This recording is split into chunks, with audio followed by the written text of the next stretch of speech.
Hello, everybody. Happy Wednesday, I think. Hi. How's everybody?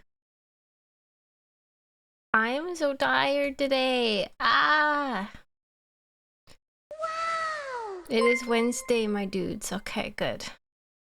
Major some 789 sheared X100. The sky outside is all orange. You can smell the smoke from the fires in northern Ontario. Oh! Looks like the rapture is here with club music in the background. It's Fat Tail Friday, you fucking losers! Let's fucking go! Happy Friday, Stimberly and the Stim Peasants! It's time to enjoy being mentally unstable together! Yahoo! I'm so sorry that club music is playing during the rapture in Ontario right now. I'm so sorry.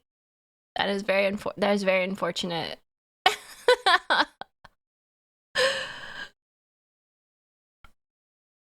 Hi, Stim. Your dedication to history makes any obstacles worth it. Oh, that's nice. I haven't watched history videos in a while. Kind of got not tired of it, but I just wanted to do other things. I think because of all the Warhammer stuff being released, I wanted to play and focus on Warhammer. But I started reading a book about World War II, so I thought I would watch a video about it today. Thank you for the 130 stream streak, Rad. Holy heck, thank you. It looks like the sunset right now. It's only noon. Wow, I didn't actually hear about that. I didn't know there was really bad fires right now. It hasn't come this way in Canada for me. The Girly Pop World War II? Yeah. The Girly Pop World War II book I'm reading, yeah. I finished Cyberpunk Edgerunners last night. Hashtag spoilers.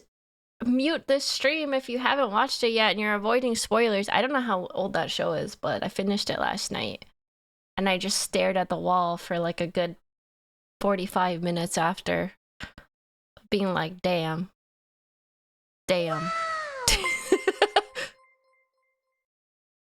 Major some 789 sheared X100. No. 37 different wildfires in northern Ontario right now. Wow, 37? I got hit with the feels. Normal reaction to that show, man. Like, as soon as I started the show, I'm going to talk about Edgerunners for a minute. So if you don't want spoilers, then go away for a minute. When I started the show, also, funny thing, this was recommended to me on Netflix. I was doing my whole, I don't know what to watch. I put something on in the background, scroll. I don't know anything about the Cyberpunk game or universe at all. And I was like, I'll give it a chance. It's got good reviews. First episode, oh man, this is gonna be sad, isn't it? This is gonna, oh man, this is dark, isn't it? Well, I'm already invested, might as well watch it all. To be fair, I would have suggested it to you because it's normie enough. Is it normie? I don't know. I was actually almost turned off of it because of the gore. I don't really like gore, even in anime. So I was almost turned off of it, but I was like, I'll give it a chance.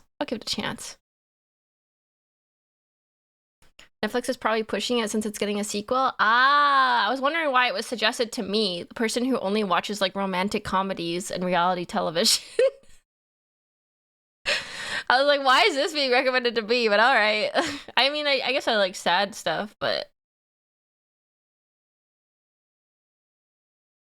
it's based on how classic anime used to be super gory. Oh. It's not a sequel, it's a separate story because everyone is dead from one. Yeah. I actually feel like probably halfway through, I knew everybody would die. About halfway through, I was like, I think once Main died, I was like, okay, so this is the anime where everyone dies and there's no happy ending. Got it. Got it. It was like, all right, so this is what we're doing here. Okay. Adam Smasher shows up in the last episode, I hear. I haven't watched the show, but he is in game. Yeah, he was really cool, actually. I really liked, I don't know who Adam Smasher is other than the anime, but I thought it was really good having him show up.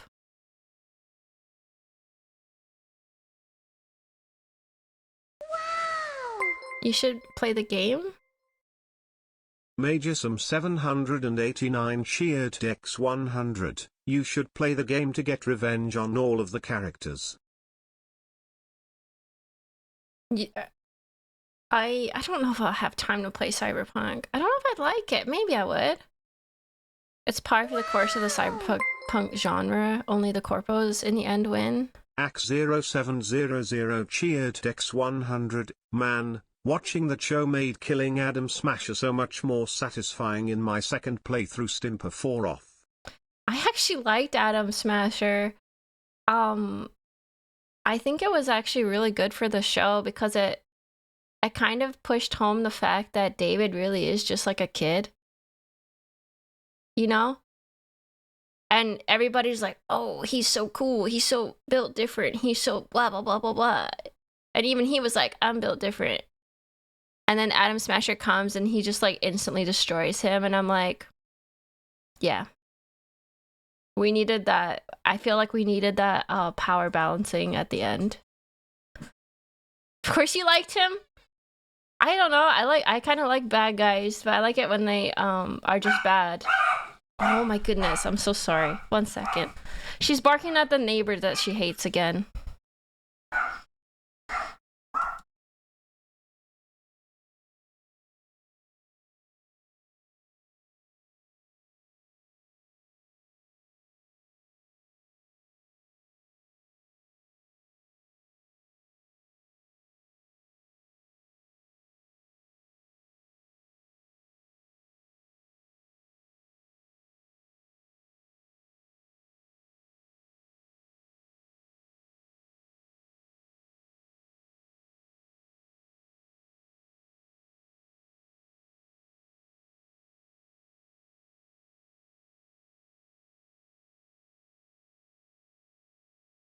Okay.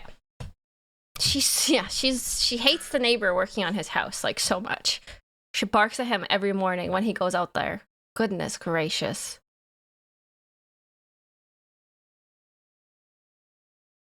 Fun fact, according to the creator, he has a separate non-combat body that looks like Elvis. Adam Smasher? 140 streams, Jake Fluffy. Amazing, thank you so much. Well, yeah, the anime was good. It left me feeling sad. But also, I know it's supposed to be like that, so I was like, all right.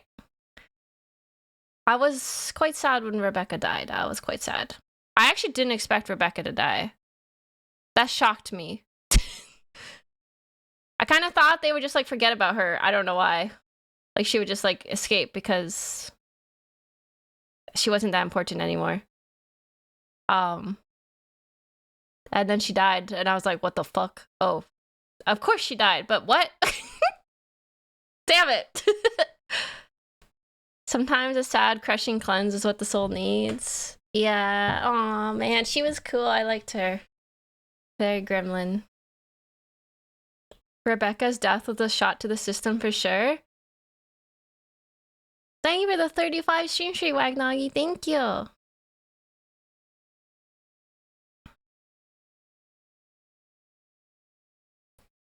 yeah, this is just spoilers for the anime. Don't talk about the game maybe yet. If it's... Because I might play it. I might. No, I have not watched Arcane, but that's because I don't play League of Legends, so I thought it wouldn't make sense for me. Okay, but some of the Glitch Stars girls you may have seen are talking about League of Legends, and it kind of makes me want to try it, but I know everyone says not to try it. But why are the girls playing it? Now I want to play it.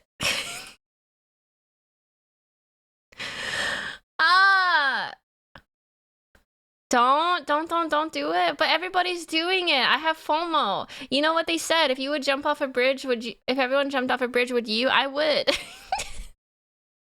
You know me, I would.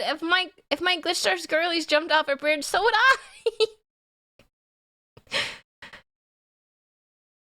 They're doing it as punishment? You fucking dumbass. What is a punishment for? What are they being punished for? Sim, I will come out of retirement and restart League if it would help. Don't do that, Dinners! Don't do that! Don't do that.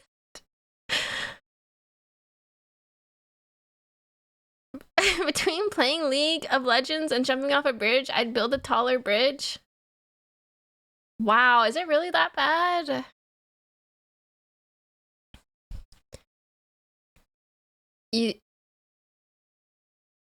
I do feel bad. I do feel bad. Do you feel bad? You're basically asking people to start smoking again. I feel bad! Don't do that on my behalf. Go ahead and try it. I guarantee you'll have no fun because you'll need to learn a character before you get stomped by the enemy team and screamed at by your own team. Maybe I just need to play it one time, realize I hate it, and then that'll stop me from wanting to try it. But everybody's like, can you explain this to me, chat? What's a jungler? Because everybody's like, no one plays jungler. We need a jungler. I'm like, I could be your jungler. You could give me a purpose. I could be your jungler. No one else will do it. I'll learn to be a jungler. Akora. Oh boy. The jungler goes into the jungle and farms it. Jungler is someone who spends the entire game in jungle farming neutral mobs and contributes nothing. Oh, that sounds great for me. Contributes nothing? Sounds perfect. That sounds good for me. The player that does PvE for experience and ganks lanes. Excellent. It's the hardest role? What do you mean it's the hardest role? It sounds like everyone's saying is you just farm bots.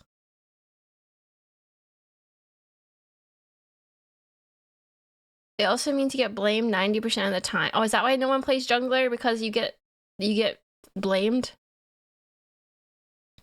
Jungle's a hated role because you need to learn when to help every other player to actually be useful. Oh. There are 3 lanes on a map. 4 people go into those lanes early on to play. The jungler wanders around between lanes, farming neutral mobs, and then helps those lanes. Oh, so you're like a support. Hey, Sim, did you watch the World War I video?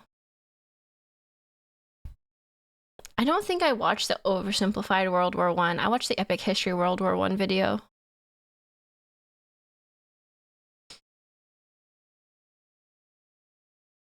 Support if support was an assassin.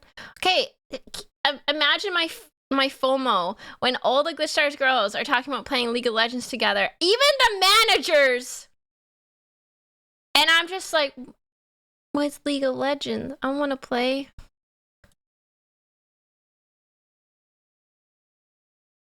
The kits of jungler characters are absolute nonsense. Be better, convince them to play Total War. I have to convince like half of Glitch Stars to play Total War already at this point, so I think that's as much as I'm getting until 40k comes out, maybe. I got Mamie to play it, Miwa to play it, Arisa to play it. Who else? Leah to play it. Mochi to play it. I got a lot of people to play Total War. Oh yeah, Dawn of War soon too. Yeah, I gotta apply to their creator program. I think they have a creator program coming out. I should apply to it. It's a blessing to be uncursed to League. Consider yourself lucky.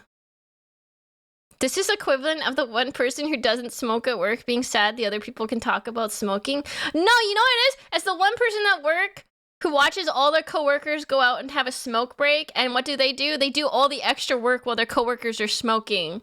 And they're like, man, I should just take up smoking then, I guess, because everyone else is doing it, and they get to go outside and have a smoke break while I'm fucking working. I never smoked, so maybe I have, you know, feelings, okay? Feelings about it. You also don't start out with the characters unlocked. There's 100 and... What?! There's 173 League of Legends characters. That's crazy. Why? That's so much.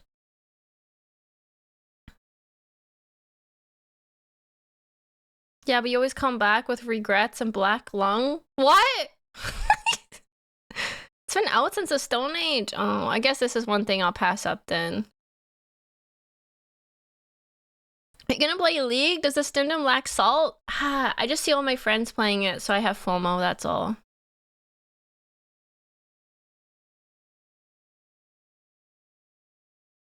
I feel like I would get filtered though, because I would play it like one time, get my feelings hurt, and probably never play it again, so.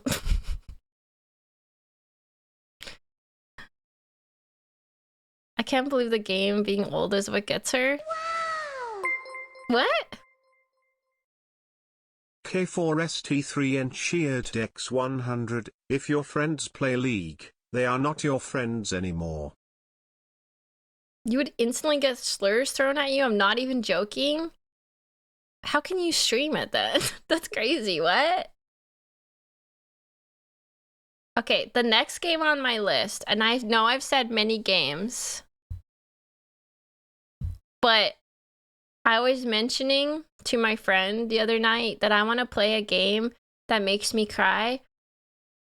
I haven't been emotionally invested in a game in a long time. I want to be emotionally invested. Maybe it's because I was watching Cyberpunk that I said this. And they suggested Expedition 33. They said it's one of the best, like, story-driven games in a long time. So I'm considering playing that next.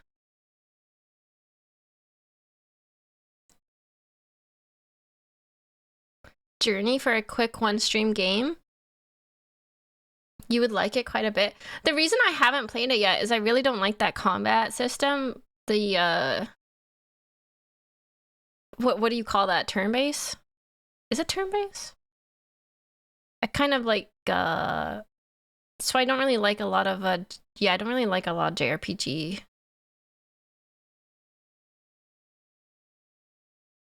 I don't mind QTE. I just don't really like the... I don't know. I'm bad at that kind of a combat system. But maybe I just have to learn it, I guess. Keeps you engaged. Oh, they add QTE to it? Oh, do they? If not, you can always play Red Dead Redemption. That one made me cry. Really? The QTE is too important for me to enjoy that game. Have you guys seen how cracked I am at QTE? I'm pretty good at QTE in like every game I've played, I feel like. I'm actually quite good at it. Major some 789 Sheared X100, Persona 6 is going to be coming out. I don't really like Persona. Oh my god, people are gonna kill me. Maybe it's because it was too long. I tried playing one of them and it was too long. I felt like the game should have ended already. I was like, wait, we're still going? We're still going? What? Okay.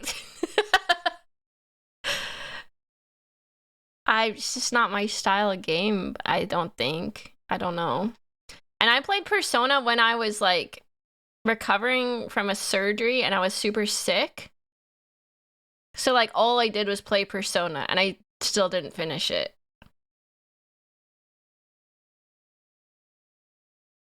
Don't you like Japanese high school melodrama? I mean, I could get behind it, maybe.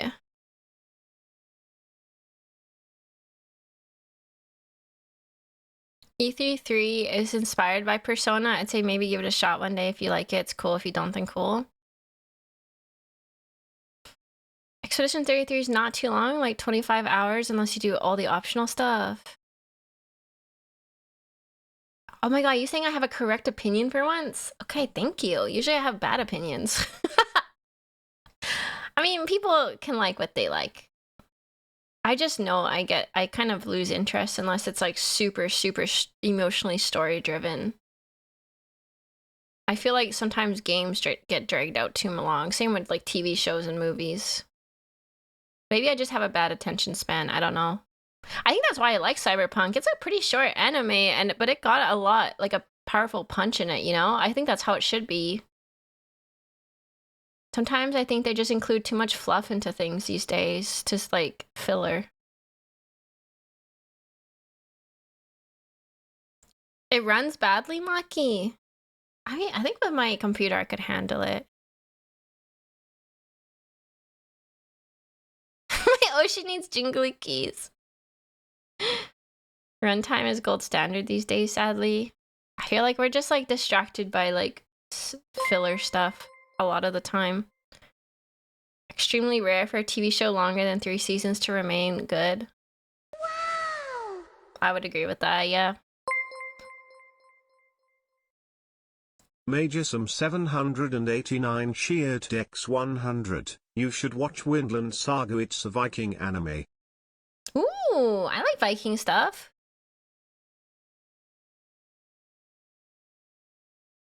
Wow! BitsZ cheered X100. It's not necessarily bad attention span, it can sometimes be very exhausting to engage a singular media for too long and run the risk of bouncing off it. That's true. That's true, Bits. That's what I do with games, though. I usually play a game to like a third of the way, half of the way through, and then I bounce off it, do something else, and come back and finish it. Unless I just have a ton of free time for some reason.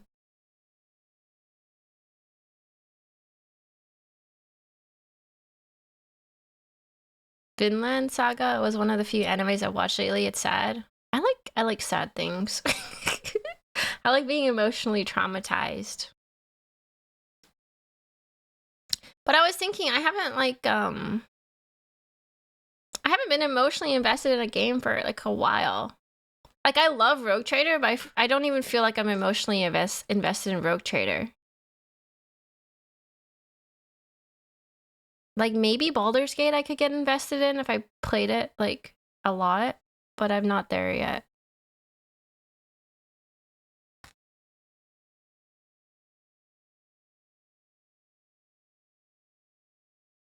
You're invested in Abelard? I am, but like I don't know. Even like I feel like Rogue Trader is so, what's the word? Not relatable? So it's hard to like, it's not like, how do I explain this? It's not like I don't feel immersed like I'm in the game. I feel like I'm in the Warhammer universe, but I'm not like feeling for the characters because it's like so like hard to relate to because it's just so over the top bad and grimdark. You know what I mean? I love it. It's super fun to play. But I'm not like,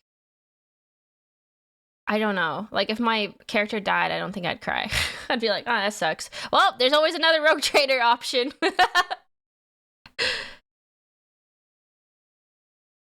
Just how that universe is, it makes you, the universe itself makes you emotionally detached a bit because death is so common, you know?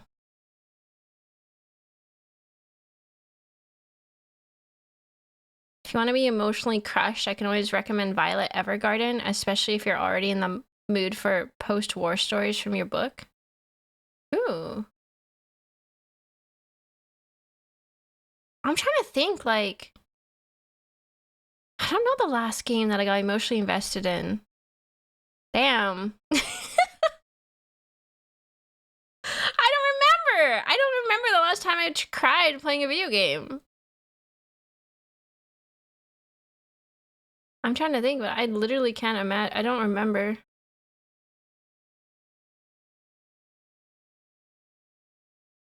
Violet is not a game, it's an anime?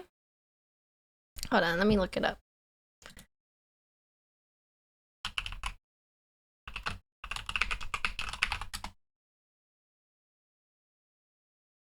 A former child soldier who becomes an auto memory doll, tasked with writing letters. Oh shit, that sounds sad. Holy Yeah, that sounds sad. I don't remember ever crying over a video game. Really? Oh, I definitely have. I know I cried in Mass Effect like a few times. Already opening with the child soldier is crazy. Not only is she a former child soldier, but she writes letters to people that are probably sad.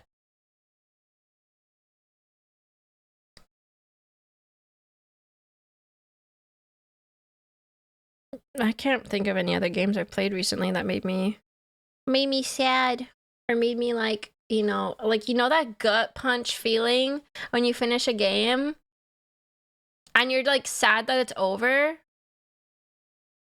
I haven't felt that.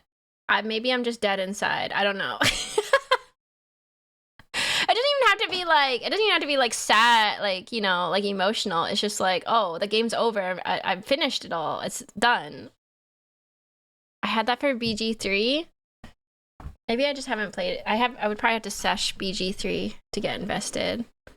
Esoteric Ebb did get me in the feels, really. Red Dead Redemption 2 made me cry.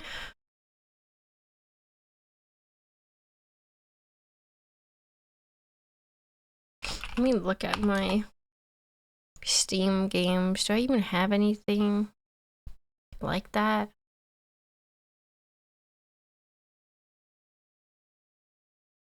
A lot of my friends did that for Red Dead Redemption 2.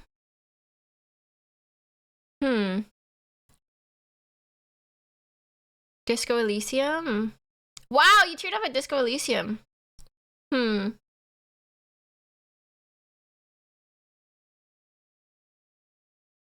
haven't played those games. Dude, I'm not watching Clannad. I don't want to be emotionally destroyed.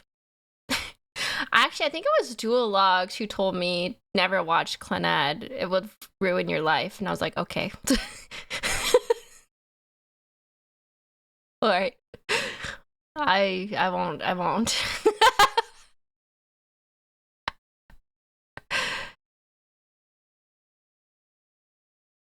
I did play Slay the Princess. I didn't get emotionally invested.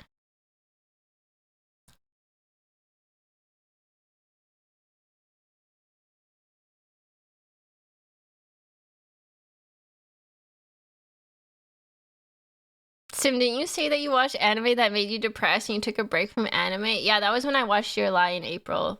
I didn't watch anime for like 2 years after that. What?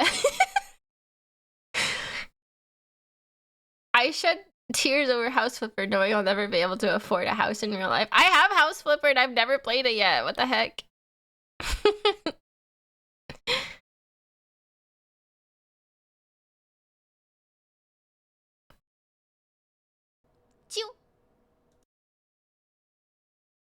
Oh, thank you, Jello Dog. Thank you so much. Thank you for the 5 gifted. I really appreciate that.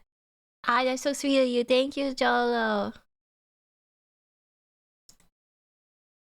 I might do episode Expedition 33 next. I might give it a shot. I'll see if I can get into it. I just want to be emotionally invested, you know? I want to feel something. I want to feel something inside.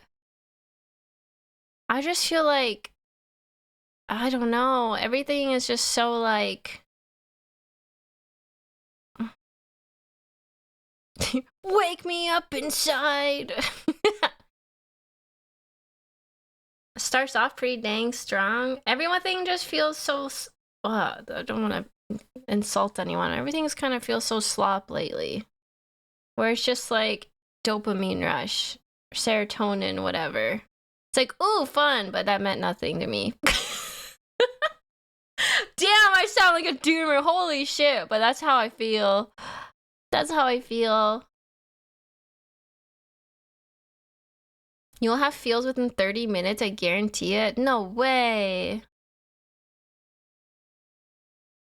We're talking about games that get you emotionally invested. And I said I haven't played one where I felt like it left a mark on me, you know, like I'll think about that for a while. Do you know how like Road to Empress in the Soup? I thought that was very funny. Back in my day, games scared you for life. Oh, scarred you for life.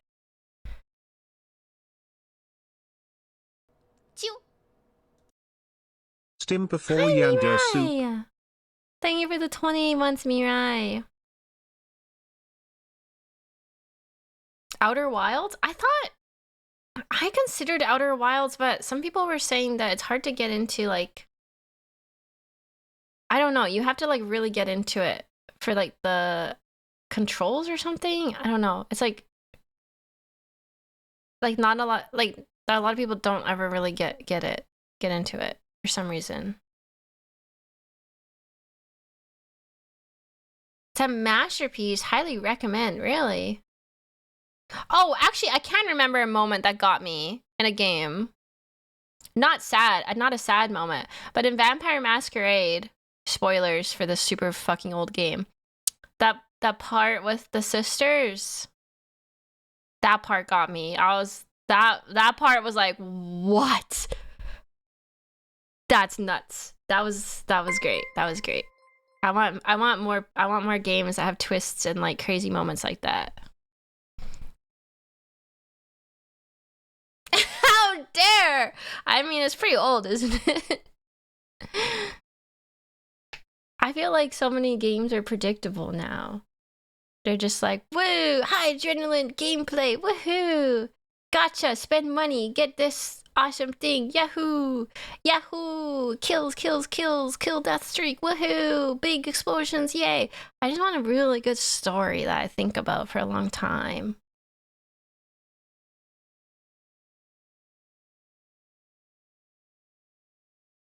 It's 22 years old. Oh my god.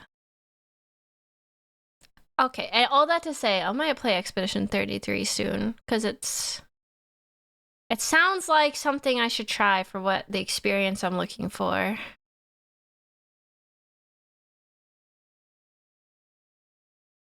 I actually played the last... No, wait, I didn't. Wait, it's the last... I always forget. Is The Last of Us the one with the clickers? Or is that a different zombie game?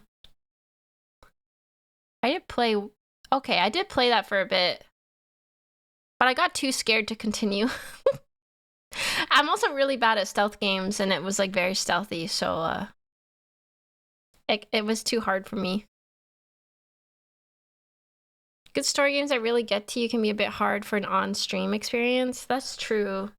Maybe that's why. Maybe it's because I'm... Wow, that's very insightful, Ditters. Maybe that's why I haven't played a game like that in a long time, because they usually don't do well on stream. And I don't really play games in my free time anymore. 148. Thank you for the bits. That's so nice of you, Mythical. I cried at a few points in Mass Effect. A Plague Tale's quite good too. Is this like games that have such an opaque story that you feel like you have to watch a YouTube video to understand it? What games are like that? I haven't really... Wow. Unless I jump it. Oh, like Dark Souls and things? Oh. Joladog cheered I see X100. what you mean. Yeah, okay, I heard see. Fluffy wanted you to play Red Dead Redemption 2 Smile. Yes, Fluffy does. It's just, I'm not intrigued by it right now. I don't know why. BitsZ cheered X100. It's inevitable that you won't be able to be fully immersed since you have an audience you split your attention to during streams. I don't even think it's that bits. Like, that is part of it, but I can lock in at times. I think it's just that the fact that those kind of games don't really give a good stream experience, because a lot of people want to experience that themselves. They don't really want to watch a streamer play them. Or it's kind of like a really heavy story game, so you invested, you kind of have to be there for the whole story. So like if you miss a couple streams, you're less likely to want to watch, like, you know, the end or whatever. So I just don't really tend to play those games on stream, because like streaming, I feel like, is, you know, about being entertaining and like making sure everyone's included and having fun. So it kind of filters people out when it's like very like you have to be there for all of it.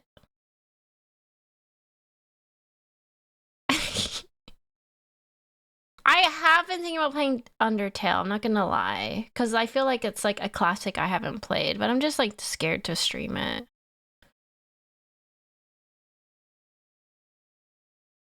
I was so scared to stream Undertale. That's gonna get ruined for me, I know it will. But I haven't played it yet. Actually, part of the reason I also haven't played Undertale was because I think it'll be too hard for me because I suck at those kind of games.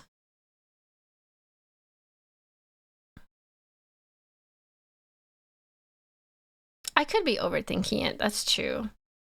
A lot of streamers play those games, but I feel like the ones that play those games are already like very large streamers, so they can kind of play anything. I know when I sit and play like the same game over and over again, a lot of people kind of like don't show up anymore because they're like, bleh, play something else. And I'm like, I get that.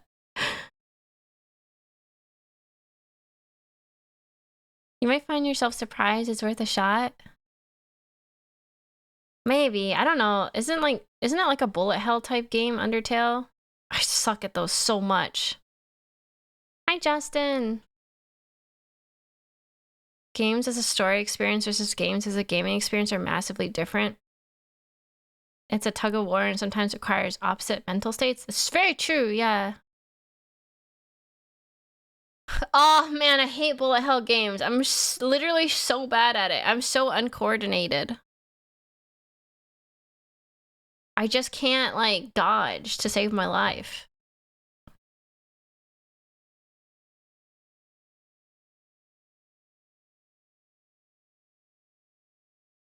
Rogue Trader seems to be working out well for you. I freaking love Rogue Trader. It's very fun. That's true. People have been enjoying Rogue Trader, and it's a long game. It's been super fun. I almost wanted to cancel watching reacts today to play Rogue Trader. But I'm like, no, I need to do other stuff. I can't just sit and play one game forever. I need to do other stuff. I could do one game a week, one day a week, that's story game. I kind of been doing that with Rogue Trader. Someone who never played Undertale, you don't need to be good at a game to enjoy it though. No, but I feel like I can't progress. I might get stuck at a part. And if I get stuck at a part, then I won't want to finish it.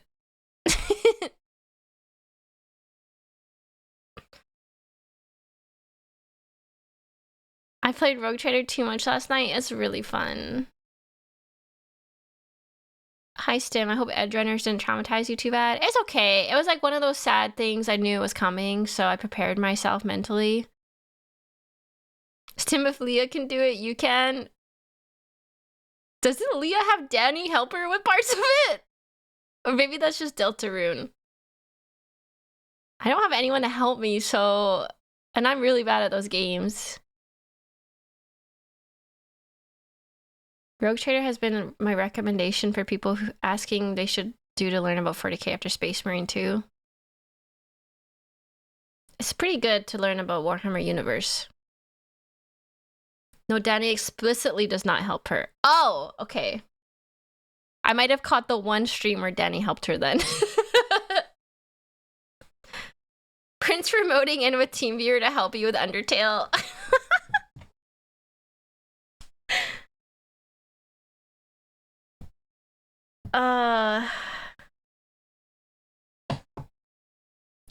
Your audience is old, has disposable income and meetings to attend. We don't need a new shiny thing every stream. Thanks, Odious. That's true, I guess.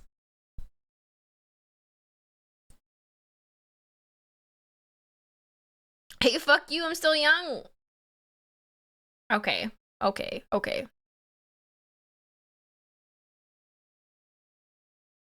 Danny only helped with the secret bosses. Oh, there's secret stuff. Oh, Deltarune is different than wait, is Deltarune the same creator as Undertale, but like a separate universe, or is it like all attached? Oh, it is separate. Okay. Why does she laugh every time we mention being old? Because it's funny to me. I don't know. It's a spin-off of the same creator, alternative timeline. Oh, okay. What? Deltarune's an anagram of Undertale?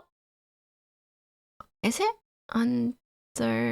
Holy shit, it is. I didn't realize. Oh my god, I didn't realize. That's kind of cool.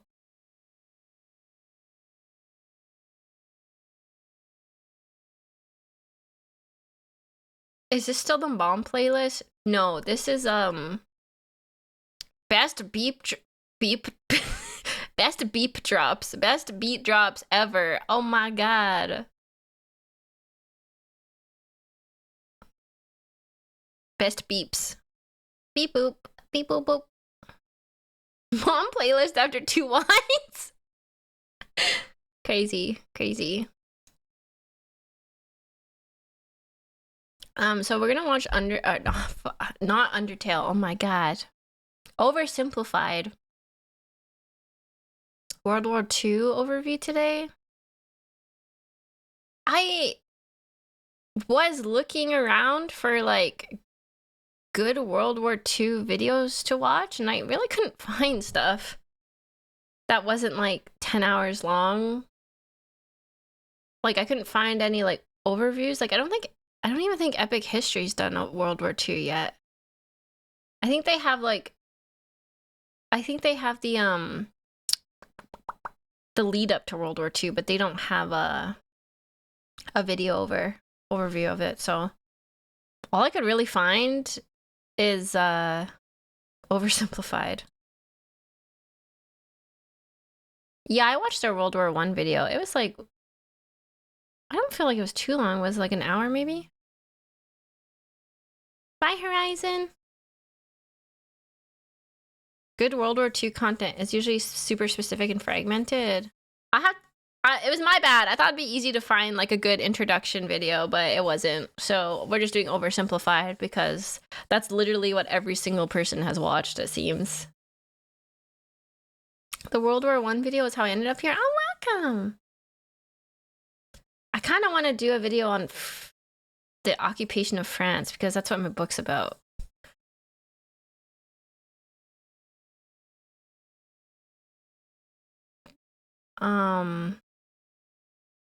I looked at wow, my brain. I looked at a lot of the history channels that I frequent, and most of them don't do like World War II stuff. It's like a lot of like older stuff, like Rome and everything. I was like, huh.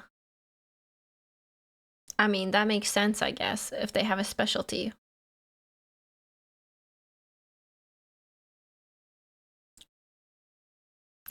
Oh, it's because World War II gets demonetized. That makes sense why there's not a lot of World War II stuff. That makes sense. That makes sense.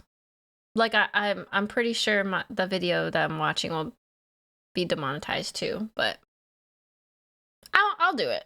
I know Oversimplified is kind of weird about their videos being reacted to, so that's why I don't really do a lot of Oversimplified stuff anymore. But it's the best like general overview I could find for stream, so that's what we'll watch today. And then I randomly came across Gordon Ramsay Kitchen Nightmares, and I'm like, it'd be fun to watch one of those together. I have looked into Trench Crusade. Well, I wouldn't say I've looked into it. I've seen the models, and I really like the models. I really like the Artillery Witch.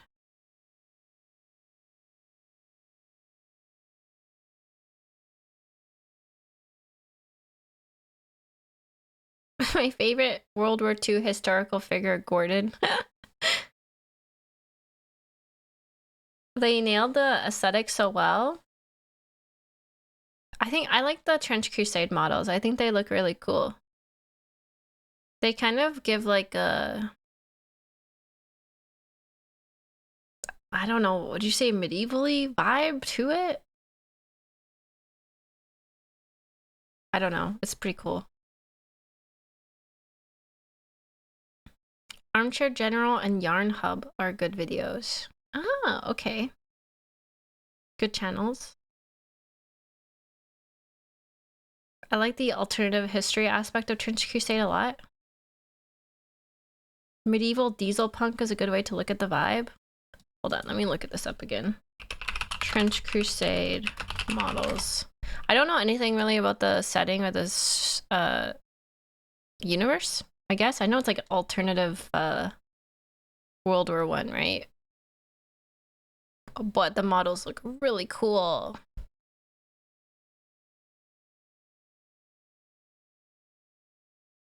Like, what is this? Yeah, they look like, oh, they look super cool. They look very like medieval gothic.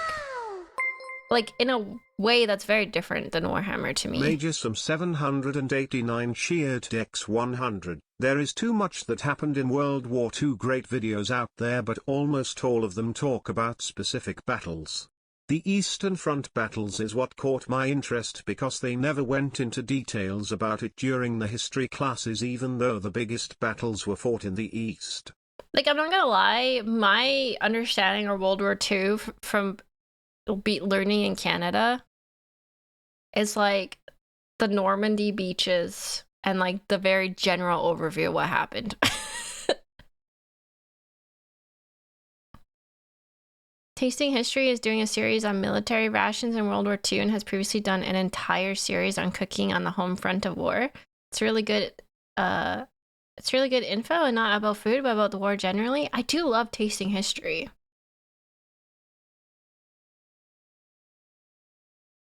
It's an absolute disservice considering what Canada accomplished in the war. I really don't even know what Canada really accomplished. I know that, like, all people talk about is, like, how we made war crimes a thing. I know that we're, like, known for, like, what we did on the Juno Beach, and that's, like, literally all we learned in school, I feel like. Was, like, Juno Beach. Oh, yeah. Dieppe.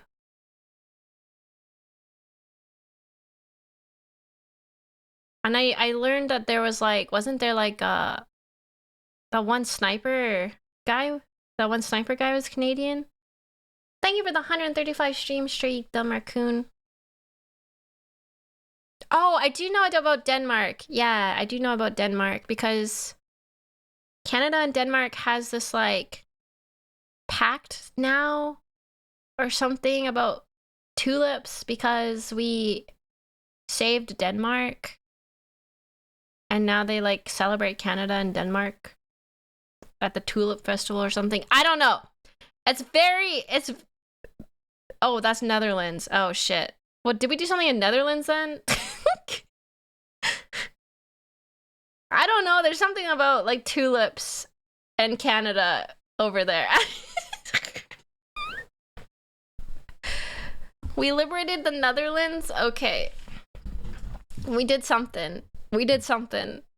I know they celebrate Canada there. Canadians saw significant combat and locals in Netherlands appreciated it. World War II history from US history class goes like Normandy, Battle of the Bulge, Fall of Berlin, Nuke Japan, learn actual history is crazy after that. What? I don't even know what the Battle of the Bulge is. Anyways, I'm looking at Trench Crusade stuff and like look how freaking cool this is. Hold on. Wait, let me just put this in the React screen and we'll go to the Reacts.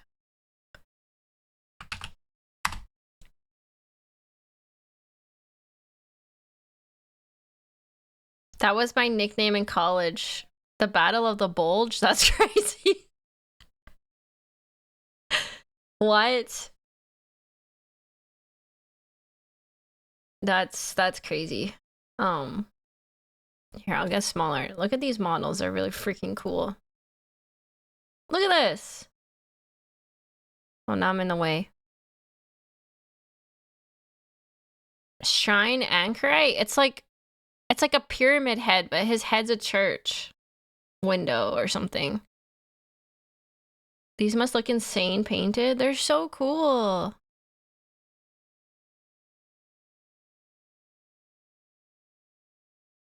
And then there's like Sin Eater. He's got nipple rings. Oh, Artillery Witch. This is my favorite one. I like the Praetor. The mouth wings go hard. Where's that? Oh my god, I didn't realize there was mouth wings. You're right. So freaking cool. This is what I mean where it feels more like... Look at this desecrated saint. Isn't that fucking cool, dude? I think they're more like medieval gothic than Warhammer is, which I like. They have a bull, brazen bull, with a gun hand.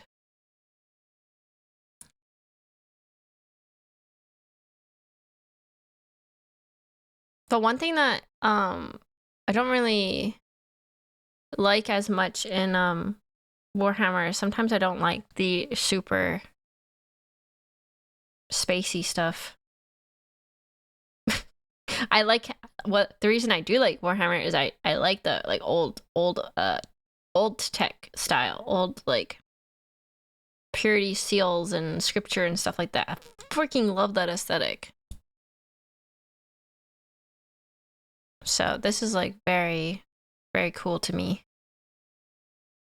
This is very cool to me. The mixture of like, it's not like it's spacey. Heretical Legion. You like old men? We get it. I like that gothic look.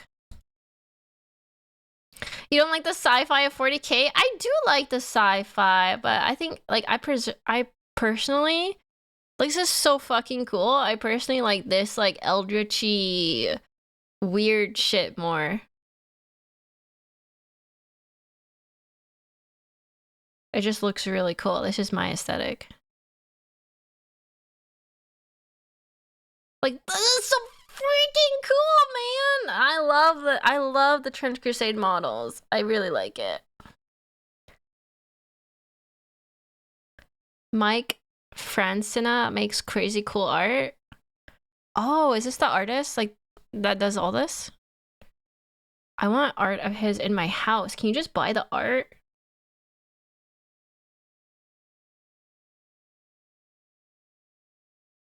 What the? Why is there a baby? What the?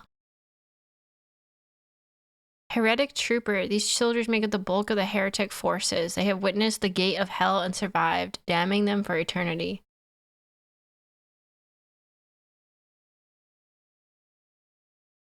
Tactical baby. Watch the baby's like a frag grenade or something.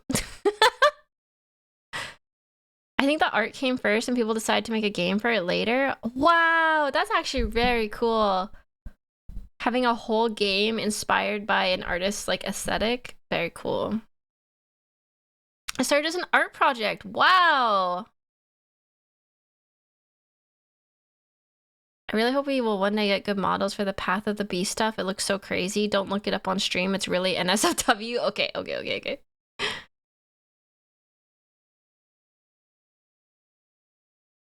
Look at this shit. It's just so different. It's kind of almost like abstract. Like, look at the Artillery Witch. Isn't this so cool? I don't know. I like it. Artillery Witches is a killer band name. This is like my favorite model ever. I really want one of these models to paint. I just think it's so cool.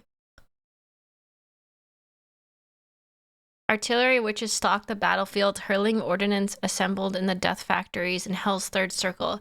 They are completely mute, and no one has ever seen their faces. Some question if they are even living, and there are tales that they too were manufactured in Hell. They can pull an infinite number of infernal bombs from a portal to hell that they manifest at will. Their infernal explosives appear in their hand from a gate of midnight blackness. I love dark witchy medieval shit. Like, sign me up. Eldritch horror, cosmic horror, weird demon stuff. I love that aesthetic. They pull nukes from the nuke dimension. It's just so cool. I've seen so many cool fan models of the witch. Sounds like they're going to redo a lot of things in plastic. Right now, it's all 3D printed resin. Ah, okay. They can pull infinite bombs is so power fantasy fan fiction. I love it. Me too. Me too. It's really cool. I think that's why I was really I really appealed to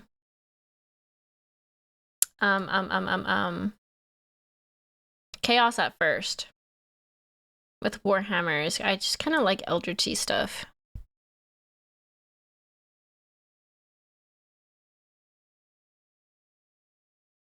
Trench Pilgrims. It looks so cool, man.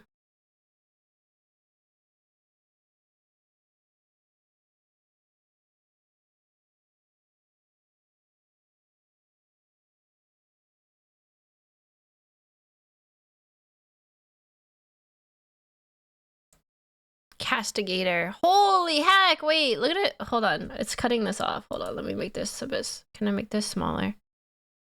No, I can't. All right, well, okay. This guy has a hand shield, a shield made of hands. Isn't that cool? Isn't that cool? I don't know if this is too gory for stream. Oops. I think it's cool. Expert in hand-to-hand combat. Oh, the hands are nailed onto it. It's not the shield. Oh, wait, look, it's the Stim Peasants. Ecclesiastic prisoners. I love that in contrast with 40k, Trench Crusade can go a lot harder with artistic interpretation of real religions instead of space fantasy god emperor stuff. Yeah, I like that too. We have nukes on our back. You can. Good thing this is covered up because she's got her tits out. Oh my god. Sword Master Nuns. Her only armor is blood. I'm not even lying. Her only armor is blood and like a belt with crosses on it. Stigmatic nuns are cool. Link, please. Look up stigmatic nuns, okay? From henceforth let no man trouble me, for I bear in my body the marks of our Lord and Savior. She literally said, I don't need a man. I'm a strong, independent woman. This is cool. Anchorite Shrine. This is like, this is cool.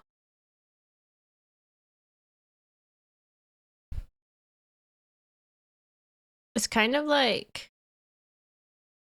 there's a wheel. A literal sacrificial lamb there, yeah.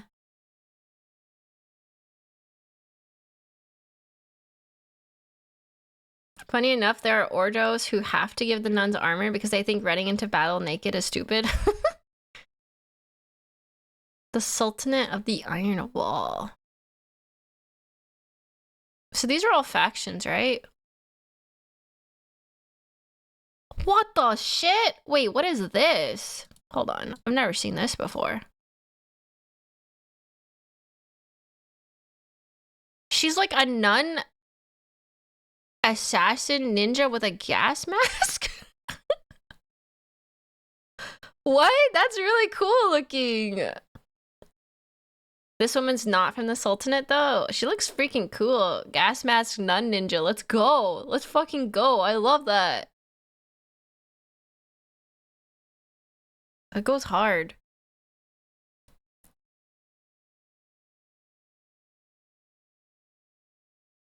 Now that I've been like painting Warhammer, it's kind of opened me up to painting things that are non-Warhammer now that I know I enjoy it. I see the possibilities, you know.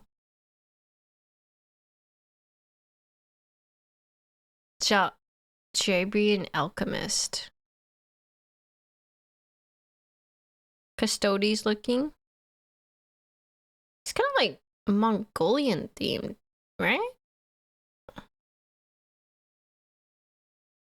Or like Chinese themed. I like his little axe on his sword.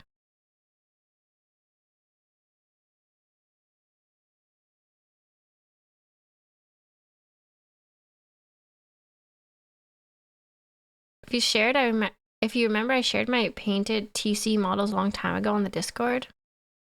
Oh, right, Caston. I remember I asked about Trench Crusade like last year, and like only 2 people said it was cool. And I was like, oh. And Caston, you were one of them. You were one of them. I do remember that. What? He's got like a little vape or something? What the? The Sultanate is inspired by Turkish aesthetic, which is fairly similar to Mongolian in some ways. Oh. Oh, wait, is it a juice box? 9-volt battery face. Man, I want to paint these models.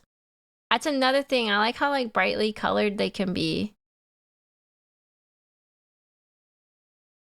Jesus. Lions of Jabir. This is pretty cool. He's got a moon shield and like a cheetah pelt or something.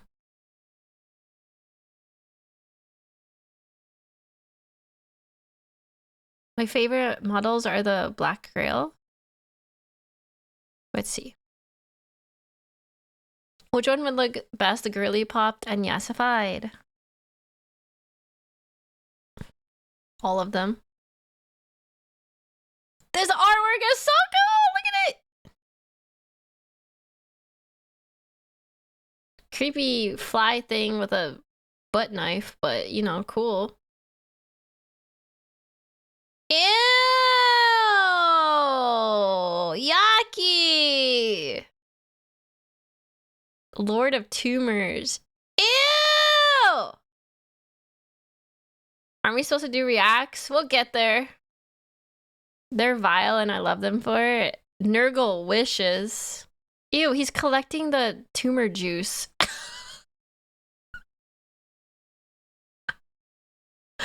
That's fucking disgusting. Okay, but the Plague Knight looks cool. The Plague Knight, you can't even see it. The Plague Knight looks like a freaking demon mosquito knight. The other guy's drinking it? Oh. Plague Knight. He's pretty cool. It's cut off on my screen, but he looks like a mosquito knight. The Forbidden Gamer subs. Holy shit, that's disgusting, dog. That's disgusting. Ew! Hounds of the Black Grail? My head is covering it because it's so vile. Parasitic carcasses of canines infested with maggots and flies spawned from the body of Beelzebub himself. Their unholy mission is to prowl no man's land and spread diseases and pestilence in the name of the Dark Master. I think Stim likes this faction. Ew! Ew!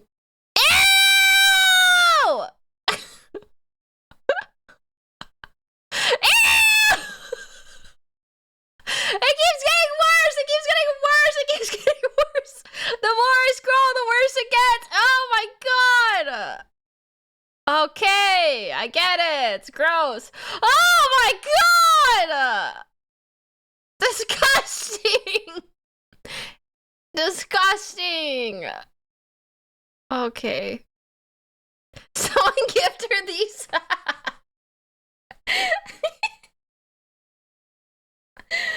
Ew! 10 out of 10. 10 out of 10. It's so disgusting. 10 out of 10.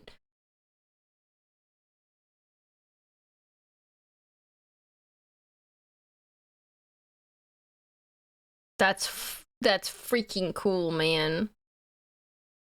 1 mega hound? No, I don't want mega hounds. Did I miss world? No, we haven't done the react yet. I was starting to look at Trench Crusade stuff. So this is just a man. These are just the mans.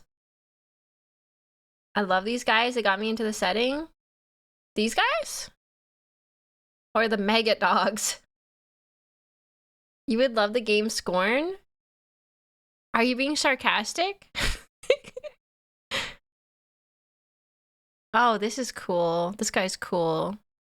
These guys are like very... Whoa!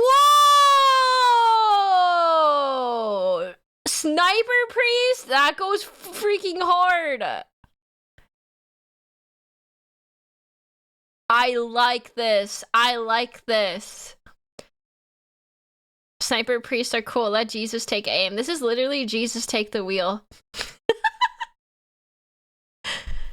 These devotees to the church blind themselves ritually as devotion to God and use only their faith to strike the enemies of the church. During the siege of St. Lux, stories were told of a sniper priest killing a target 3 miles away. Jesus, take the wheel. Yeoman. Shock trooper. I love this. Like knights mixed with like military aesthetic. Fuck yeah. Fuck yeah. I love this. Jesus pulled the trigger. Combat engineer. They're 360 no scoping. Whoa! Wait, that looks cool. This kind of gives me like Silent Hill vibes now that I look at the art a bit. Well, maybe not. Maybe it's just a nurse aesthetic.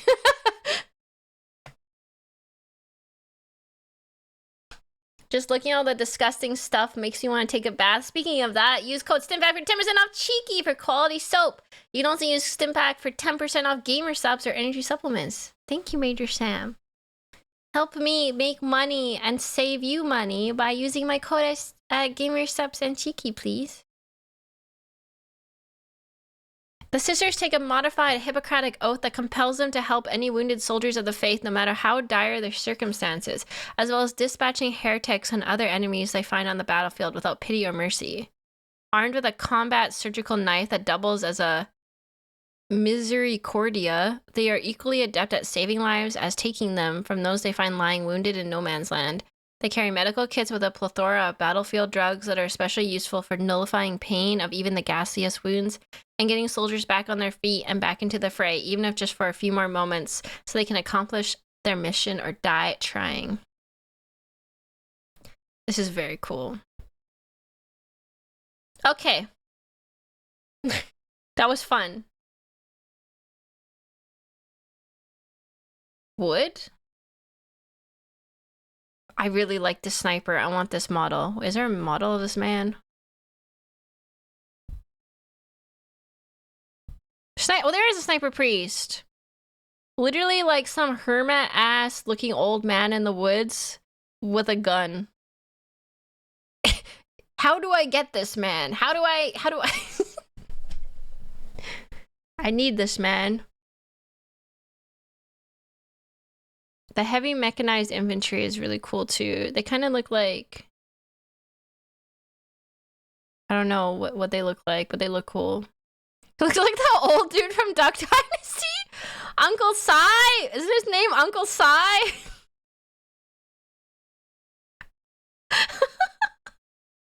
You've been on a men in robes kick lately. Have I? I do like Pascal. Wait, do I like men in robes? I also like the priest from Resident Evil 4. That's strange. That's weird. Interesting. It's interesting. Coincidence? No, Sim, no, those men are men of the cloth, they are pure. And maybe what Ditter said, I just like unavailable men. And if they're like men of the cloth, then they're extremely unavailable and extremely desirable. To me.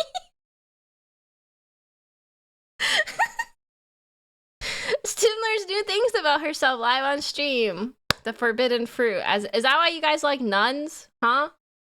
Is this something I'm just realizing? World War II stream of self-discovery. Yes, Tim?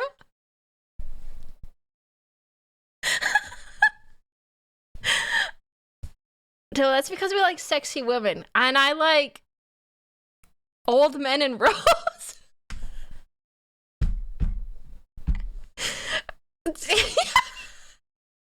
Anyways, it's basically the same thing, okay? Don't judge me. When is the oil upstream? Never! We're definitely not the same. Alright, fine. Okay. I see. I see how it is. Hold on, let me move this over a bit. There we go. Okay. Wait, what is happening in the background here? Why is this just white?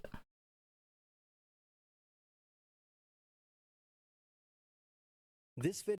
Oh, because it's Skillshare. The blinding light of God. This video is like that, okay. Women crave the forbidden fruit, literally biblical. Shut up! It's not! Okay? I just like the mystery. Like, what's behind the robe, you know? Is it like an eldritch entity? Huh? I don't know. I want to know. I'm gonna refill my coffee. Yeah, I'm gonna turn the music off for the video. I'm gonna turn the music off. I'm gonna refill my coffee first. I'll be right back, okay? Don't judge me, okay? Don't judge me. No, keep the music on. I almost fell out of my chair. Can you imagine learning about World War II and it's like, let the beat jump. I'll be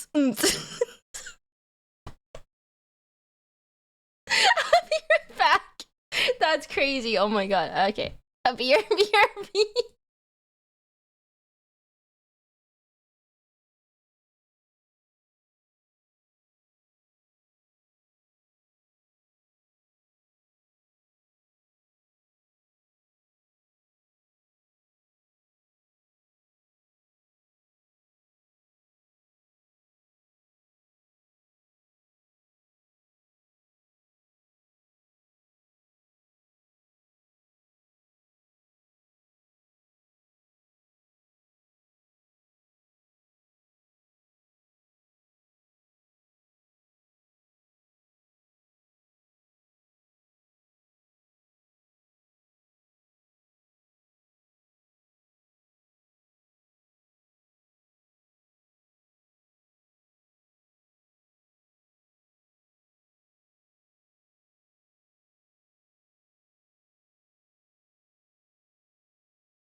Hello. I am back. I have returned. I want to turn that off. I did have a realization while I was mixing my coffee. Hold on. This is my realization. 1 second.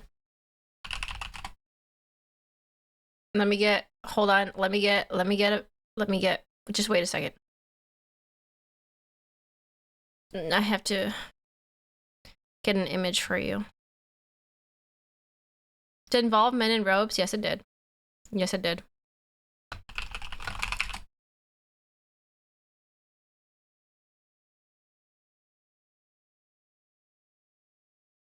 Good evening, Stim and Chat. Hard to believe it's been 12 months. Very happy to have found you all these months ago. Taking your first steps into Warhammer and greatly enjoying my time in the Stimdom so far. Here's to many more months at the Dragon Princess Oshi. Aw, thank you, Rin. Thank you for the 12 months and the tier 2. Thank you so much. It's been so nice having you here. I feel very lucky. I feel very lucky.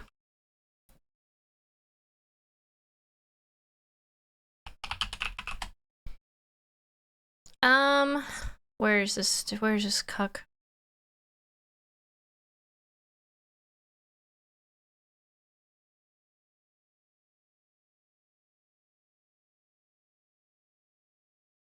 Look what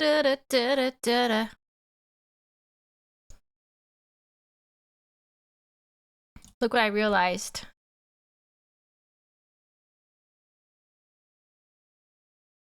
While I was... Oh, fuck my life. While I was,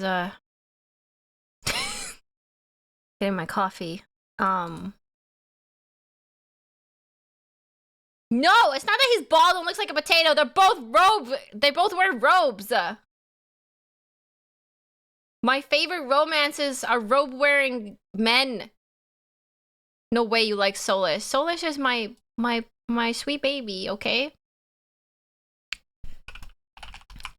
My sweet baby boy. The two worst. What? How can you do me like this? What do you mean the two worst? There's ain't no way. Wait. You're joking. You're joking. Your favorite romances are Potato Man?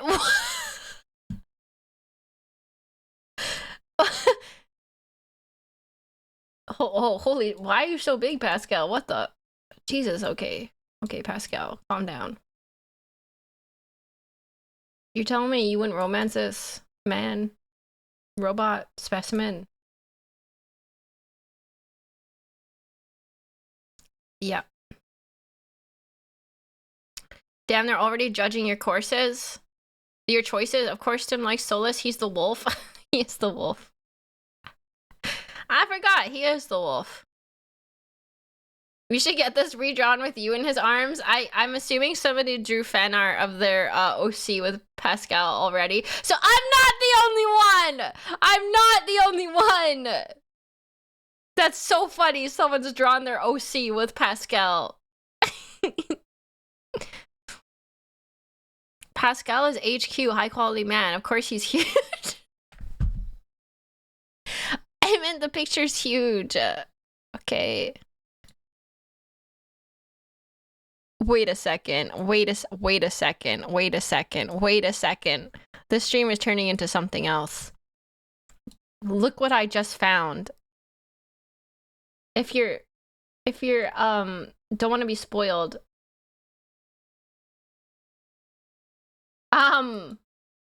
Just cover the top part.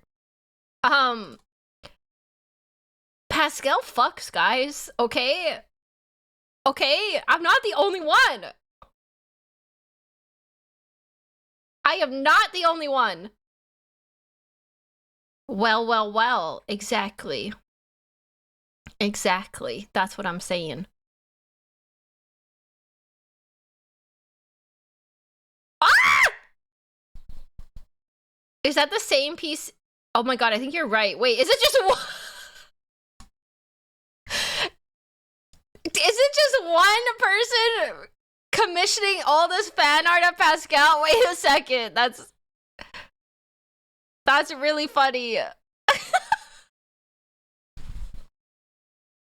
You might have a rival! The one other girl's really into robot boys.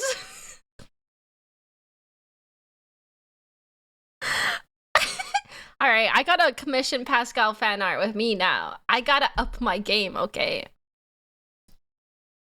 I gotta up my game. Okay, I have competition for Pascal. Wait, no, there's actually a lot more. Wait, there's actually a lot more.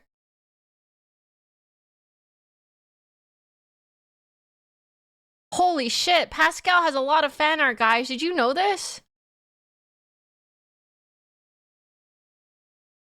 This other girl's mogging you? Alright. I'll step up my game. I will commission Rogue Trader fan art of me and Pascal.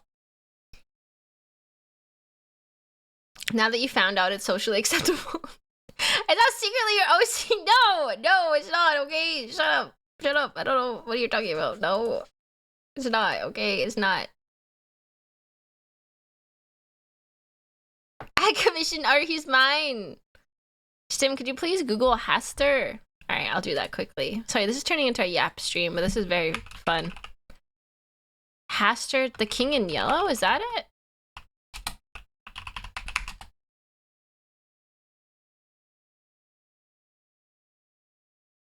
Wait, this guy?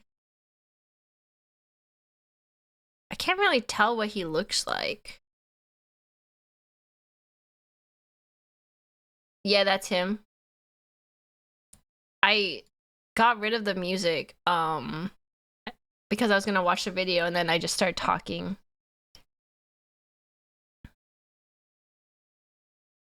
What are you crying for, huh? Is it this guy? Sorry.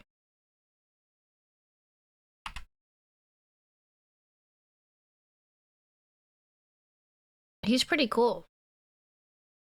Robe, tentacles, mind control, unspeakably powerful. Yeah, that's my type.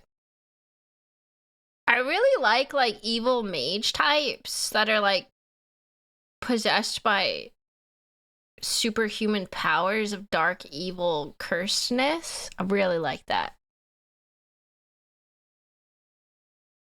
You not into the big man Belisarius? No, I'm not into Call. I'm not into Call. No, I draw the line there. I don't know. I think Pascal gives like soft sad boy vibes, which I like. You like that there's two wolves inside me archetype?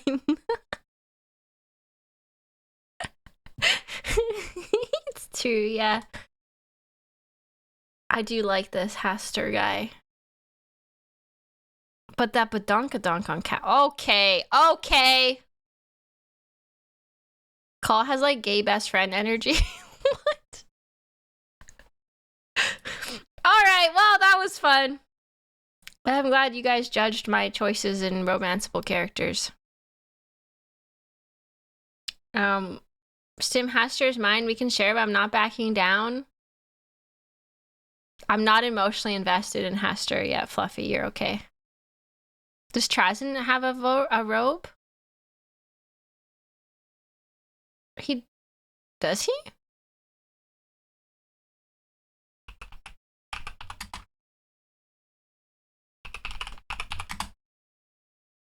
He has a cape.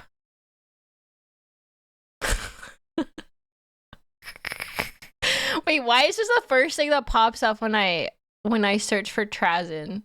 I know you guys say I'm saying his name wrong, but he's Trazen to me, okay? Why is this the first thing that pops up when I search Warhammer 40k Trazen the Infinite? It seems accurate. It's canon. That's so funny. That's so funny. What is? Oh man, I love him. He's such a goober.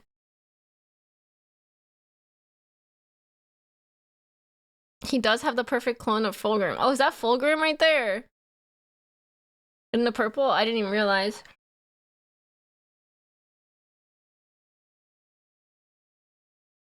I get you, Stim. I love villainesses that can ruin me. Yeah, I do like that. Okay, that's enough. That's enough. That's enough fooling around. Let's get serious. Let's get down to business and learn about World War II. If someone can find me a good video on the occupation of France and link it in the React video channel, I would like to watch that.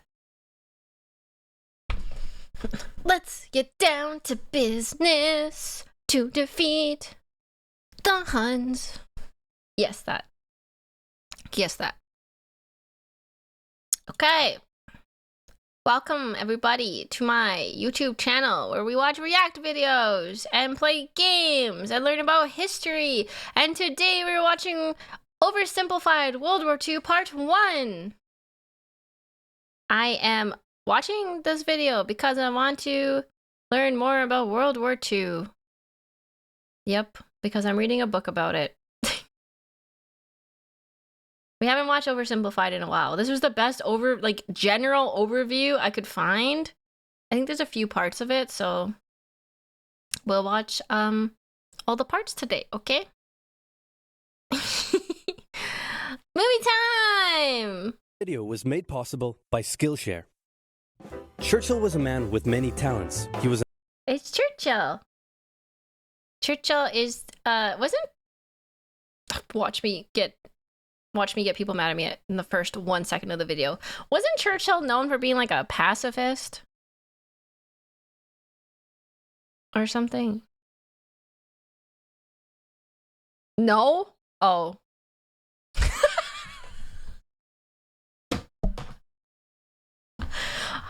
That was Chamberlain.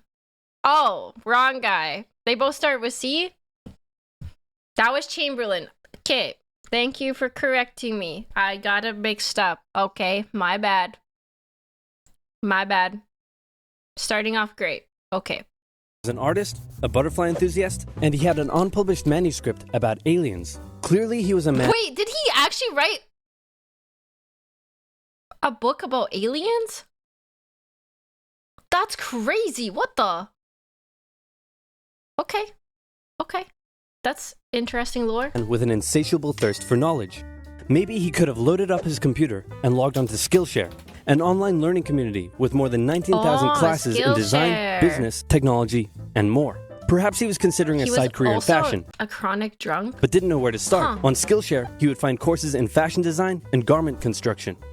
Or if he wanted to learn app design, improve his photography, or just how to make a really good quesadilla. He would have found courses for all of these and more on Skillshare. Skillshare gives you access to high-quality classes taught by genuine experts working in their field. I work heavily with animation, and I was genuinely blown away by the number of really useful courses available to me. Like this class full of tips and tricks for creating vector art, or this one for creating character walk cycles. For an annual subscription, Skillshare is under $10 a month. And if you'd like to try it out first, then I've got a deal just for Oversimplified viewers. The first 1,000 people to use this link, which can be found in the description, will get their first 2 months of Skillshare for just 99 cents. Be sure to try it out using the link in the description and learn something new today. Now, without further ado. Okay, the video now. It's 1902. A young man by the name of Benito Mussolini moves from Italy to Switzerland to avoid military service. He gets big into... What? I didn't know that Mussolini moved to avoid military service. That's kind of ironic, isn't it? Hi, Mac. Socialism, working for trade unions, writing for socialist newspapers, advocating a violent overthrow of European monarchies, the whole shebang. This gets him in a bit of trouble with the Swiss police, so he gets arrested, sent back to Italy, set free, returns to Switzerland, is arrested again. Wait, you get arrested, you can just leave? And then you're not under... And then you just come back? Okay. That's... Goes back to Italy again, completes his military service after previously avoiding it, and then after a brief stint as an elementary school teacher, he finally returns to work as an avid social... Jesus Christ. Imagine Mussolini as your elementary school teacher. What the? Extradition, he was not a Swiss citizen. Oh, it's like fleeing the country? They can't, like, enforce their law upon you in another country? socialist. His speeches and journalistic abilities made him famous among Italian socialists. He was anti-war, so when Italy colonized Libya in 1910, he rioted and got arrested. Then World War I came along, and once again he protested Italy's involvement. But then he thought, wait a minute, this war could bring about the social climate needed to overthrow European monarchies and bring about the socialist revolution everywhere. And suddenly he was pro-war, but his... What? How does his brain work? What? So he was socialist. And so he was like a protester, kind of, right? And then he was always just out for himself. And then people liked his, like, protest stuff, I guess.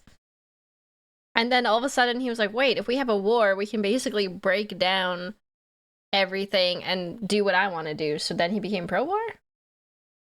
He was actually kicked out of that newspaper because he was too radical. The event that's a very interesting timeline. Okay. Fellow socialists didn't like his new pro-war stance, so they kicked him out of the party. So then he said, you know what? I'm done with socialism. We need something new, not based on class divisions tearing us apart, but based on unity through nationality. We'll conquer the Mediterranean and reunite all Italian peoples just like the days of the Roman Empire. I'll call it fascismo, and it will... Wait, what? I did not know Mussolini's origin story, I'm not gonna lie. He was socialist, and then he thought to bring socialism, he would become fascist?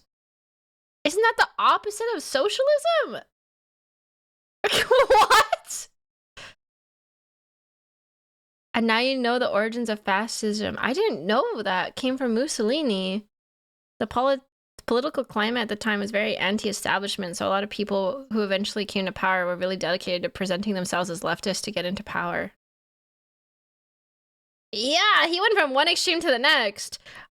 I want socialism, so I'm gonna forcibly unite everybody into fascism. That's crazy. Guide the Italian nation to greatness. That's all well and good, Mr. Mussolini, but what kind of haircut am I giving you? Let's go with...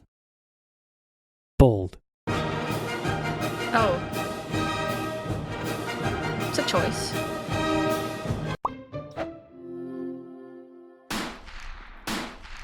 World War II. Okay, so Italy had been on the winner's side in World War I, and they hoped they were going to get a lot out of it, but in the end, they only got a little, and they felt cheated. On top of that, a bad economy and weak governments meant that the Italian people were a little unhappy. So when Mussolini came along and said that he could fix everything, his fascist movement gained a lot of support. In 1922, he went to the king and said, make me prime minister, or I'll make me prime minister. And the king said, you and what army? This army. Fair enough. Oh. Then he went about establishing... He amassed his own army? I think he just decided to ditch socialism. It's more like he gave up on socialism and he went further and further into fascism. As one does, just amasses his own army. Okay. So this is just, would this be considered like a rebellion since they're going after the king? Or are they going after the king, just want to work with the king? A coup. A coup. Establishing a dictatorship with himself at its center. Europe had its first fascist dictator. Next up, Germany. Germany had been on the loser's side, and they got absolutely wrecked by the Treaty of Versailles. They lost territory, had to demilitarize the Rhineland, had to reduce their army to just 100... The Treaty of Versailles was, I understand why they made it so strict and like harsh, but it was maybe a little too harsh.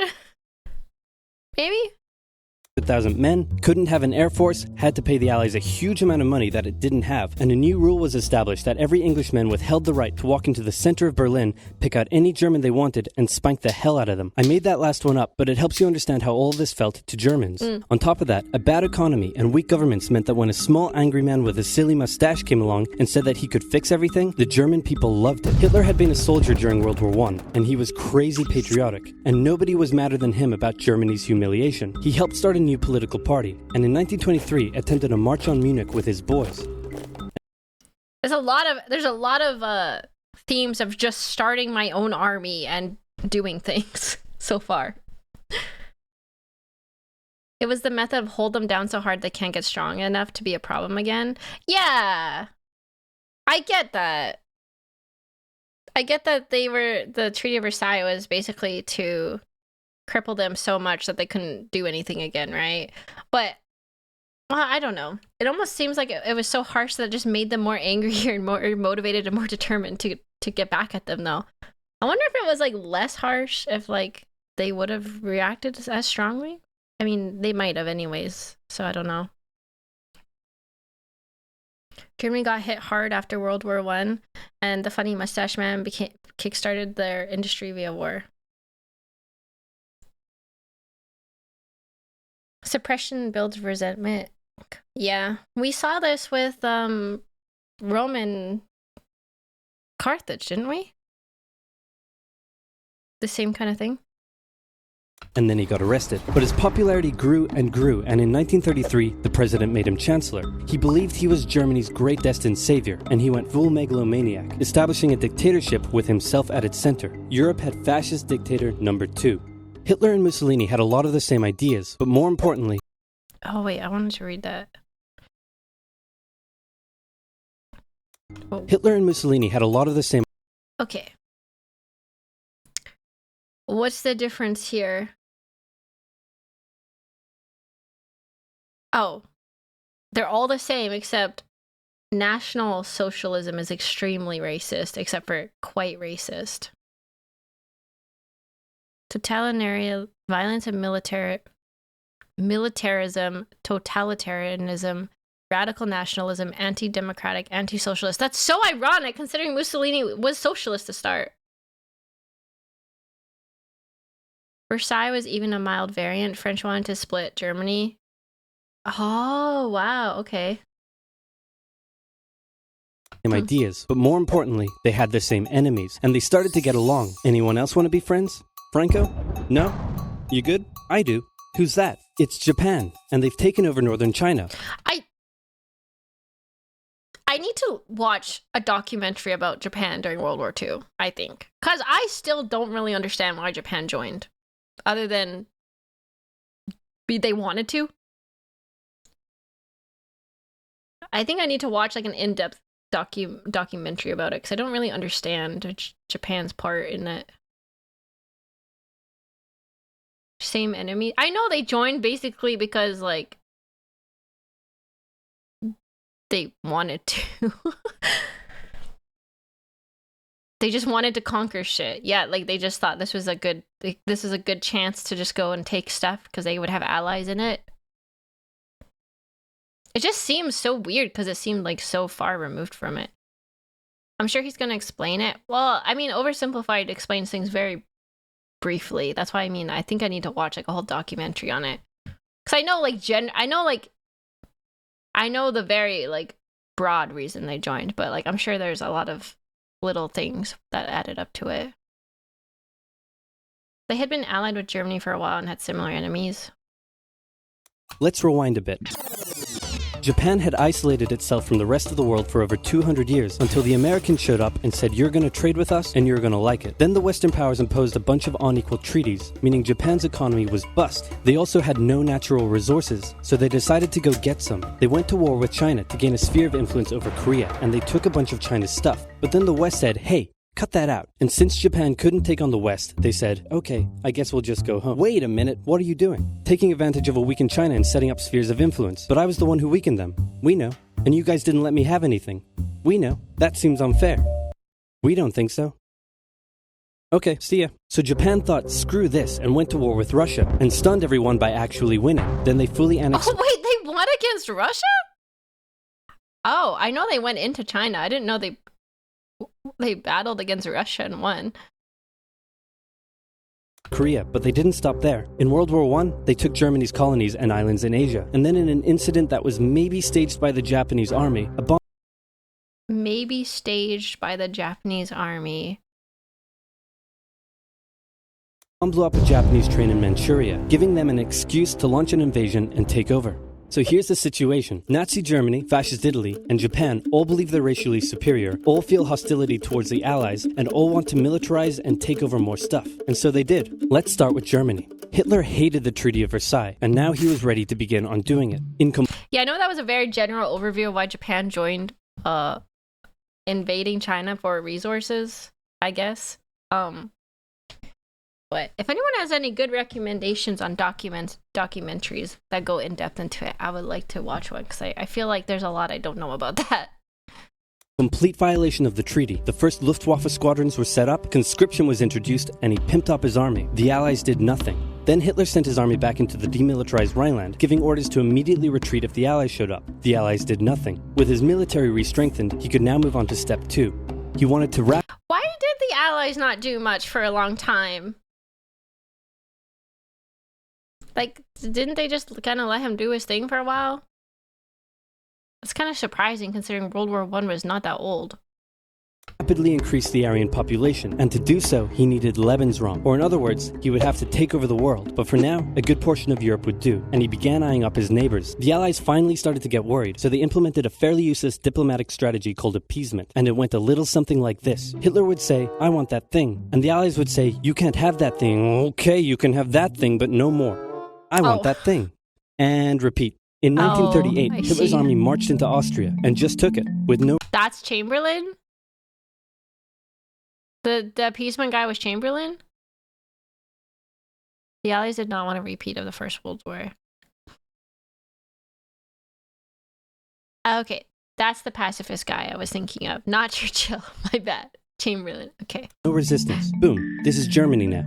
Next, he demanded to be given the Sudetenland, an area of Czechoslovakia with many ethnic Germans. The Allies held a meeting with Hitler in Munich and said, "Look, we're going to give you what... Hang on. This meeting is about my territory. Shouldn't I come to the meeting too?" "Anyway, we're going to give you what you want." "Really?" "Yeah." "Just like that?" "Yep." "What's the catch?" "Just sign this piece of paper promising you won't invade the rest of Czechoslovakia."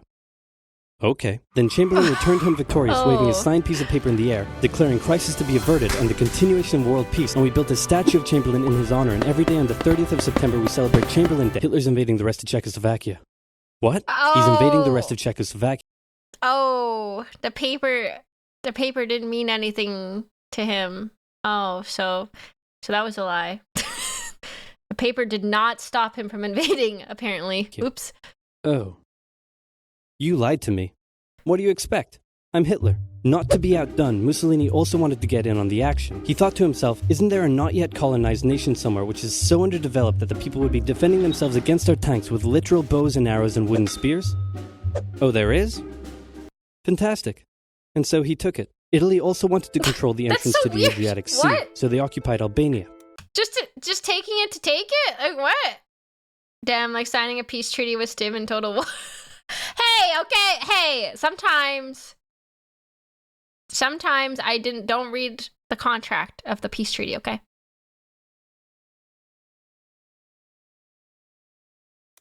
Then, in another incident which was maybe staged by the Japanese, gunfire was exchanged by Japanese and Chinese troops at the Marco Polo Bridge, and the Japanese launched yet another invasion against China. They swept through Beijing and Shanghai, and then advanced through the Yangtze Valley to China's then capital, Nanking. It was here that saw the worst of Japan's shocking atrocities committed against the Chinese people.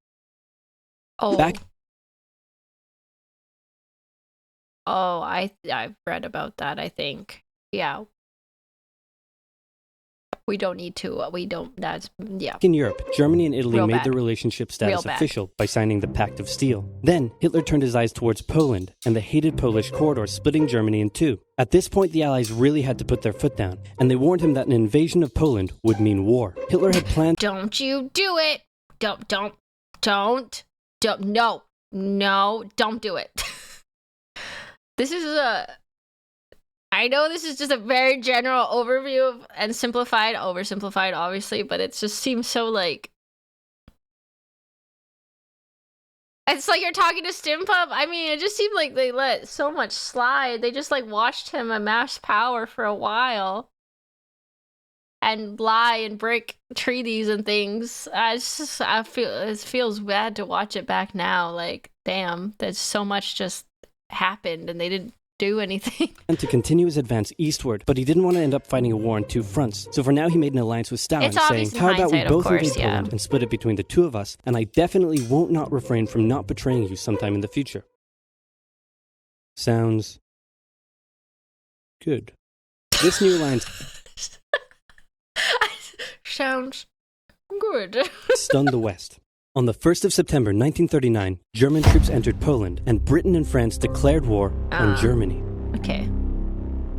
The Poles fought hard, but they were no match for the two giants crashing down on them from either side. Then came a period known as the Phony War, where everyone just... Oh my god, wait, I have to pause this, because I'm reading a book about the Phony War. And it's blowing my mind. It's called, I'm telling everyone about this book, because it's so freaking good. I think it's called The Nightingale. And it's like from the civilian point of view of a person in France, in Paris. And I didn't realize that they thought they were fine the whole time. I thought they were fine the whole time. Everybody was like, oh, we're not going to go to war. They're doing nothing. There's nothing to worry about. Like, they're not going to take Paris. What are you crazy? Like, they're not doing nothing. We're fine here. We're fine here. Like, they're busy. And then, like, they just take Paris, like, immediately. And they're like, what the? How did this happen? They figured it'd be resolved diplomatically still. Yeah, they thought they were fine in Paris. They're like, there's no way they could get us. Like, how are they going to get past the Maginot Line? Like, we're fine. It's just crazy to think. The whole time, everyone's telling you it's fine. And then, like, one day... Your main city, your capital city is just invaded and taken over. Like, what? That's just nuts to read about. They'd never simply walk around it. Yeah.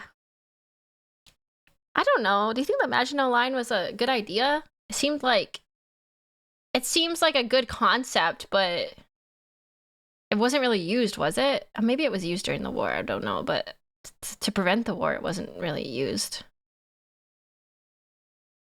Walking around it didn't work the first time, so they figured it'd work again. The French strategy relied on denying ravage... Oh, hold on, let me read that. Relied on denying ravaged by Versailles Germany resources until they ran out of them, and in the while they had to hold the line. Belgium began to take Belgian fortifications before Germans could get through on the Flanders fields. If they extended it to Belgium, it might have made a difference. But then I understand that Belgium didn't want them to extend it because Belgium didn't want to be cut off from France, which would have been their ally, right? They're like, wait, you're putting up a wall and leaving us out? That's what, like, didn't they protest it? They didn't want it there because they didn't want to be blocked off? Belgium didn't want war? There was, like, politics involved for them not building it past Belgium, though. Because Belgium was like, hell no, you're not building a wall to block us off. I mean, I understand. If I was Belgium, I'd be like, please, please, please, please, please, no!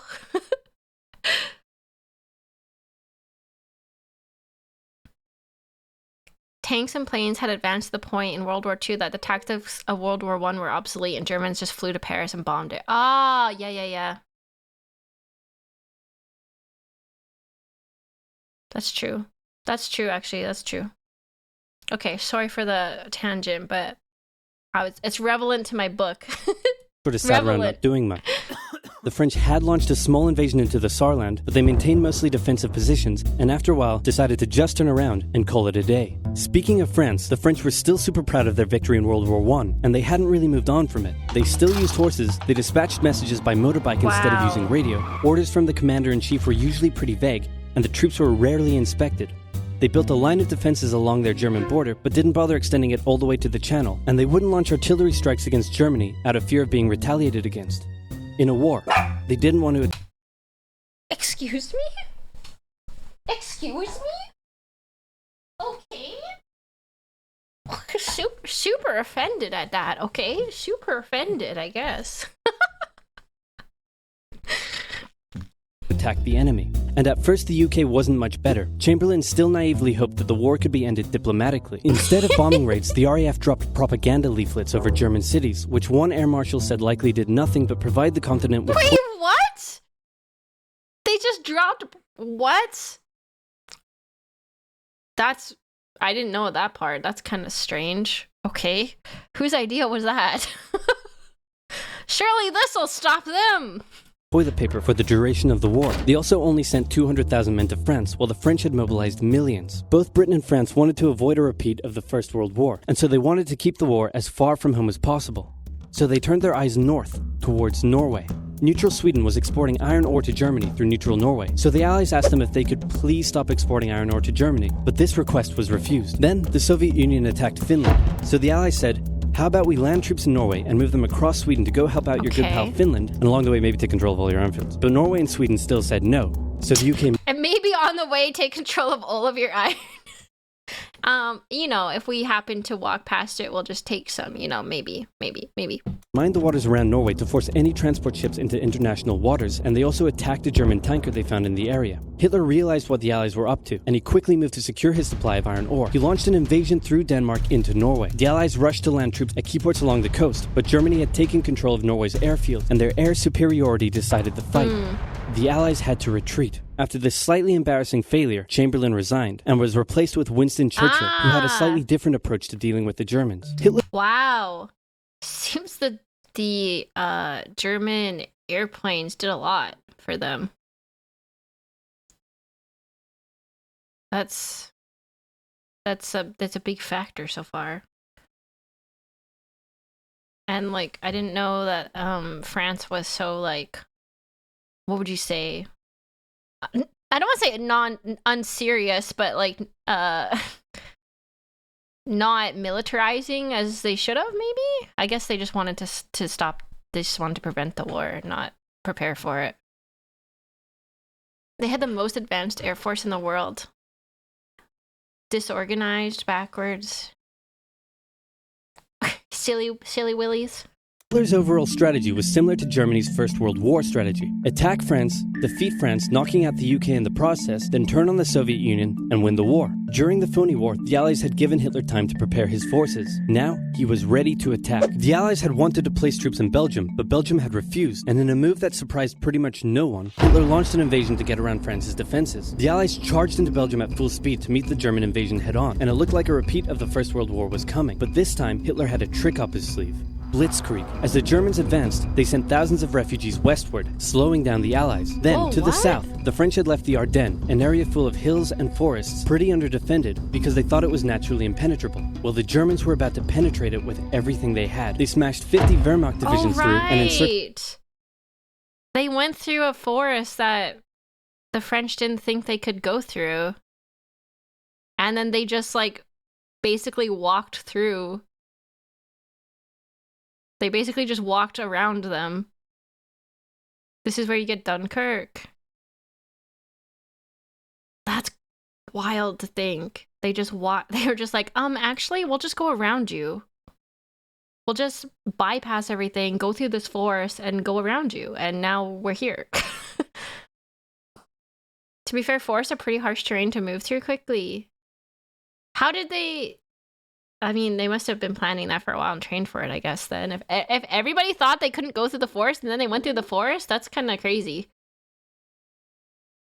Also bypass the Maginot since most troops were trapped on the beaches? Huh. That's... Friends bickered the whole time on how to deal with this. Forest is easy to deal with if you know the area and its home turf. I live in a country-sized forest. I wonder. That's a wild thing. It's a wild thing to just do. Like, it would have been so unexpected if no one thought they could get through there. The Allied armies at lightning speed. The best of the Allied forces were now trapped. The Germans squeezed in from all sides, taking out France's best armies and nearly wiping out the British too. But they managed to make a desperate last-minute escape at Dunkirk, with British civilian ships even Dunkirk was where they rescued people off the beaches. Yeah. I watched the movie about it. that was a good movie. It was definitely a shock to everyone, big enough shock to take France out entirely. Taking the perilous journey to bring their young men home. With most of the French forces depleted, the Germans breezed through, taking Paris, and France fell. What the Germans couldn't do in World War I, Hitler had done just like that. Hitler hoped that with the fall of France, the UK would also lose hope and sue for peace. But quite annoyingly, it didn't, and he needed to secure the Western Front. Because once he took Paris, didn't France divide into like occupied France and like they had like they surrendered, so part of it was Nazi occupied and part of it was Vichy? Yeah. No, I have not watched this.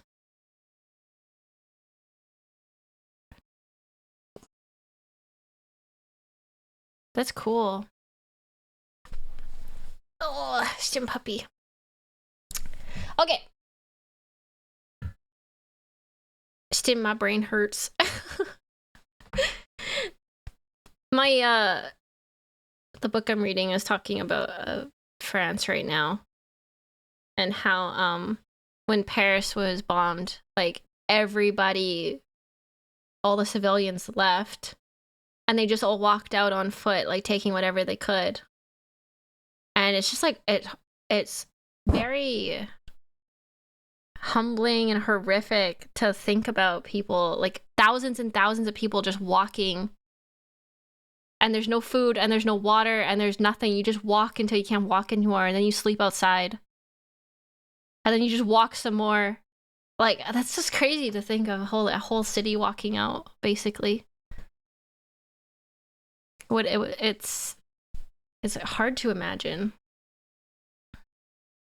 So he tried to force them into submission with mind games. The UK were now all alone, and Hitler wanted to emphasize that. First of all, just before France fell, Italy finally declared war on the Allies, making the UK's situation even worse. Next, instead of just occupying all of France, Hitler occupied the coastal areas for defense, but allowed France to continue its existence as a German puppet state. This way, it looked like the UK's old ally had decided to switch sides. Hitler also hoped that the UK wouldn't attack any of her old allies' navy bases or colonies in Africa, giving Hitler an extra line of defense to the south. But the UK made sure to respond to this by sailing down to France's navy base in Algeria and wrecking a bunch of ships. So have at it.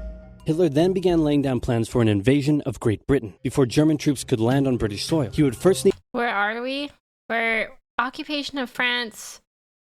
And then Britain's like, what do we do? What do we do? Oh boy, what do we do? What do we do?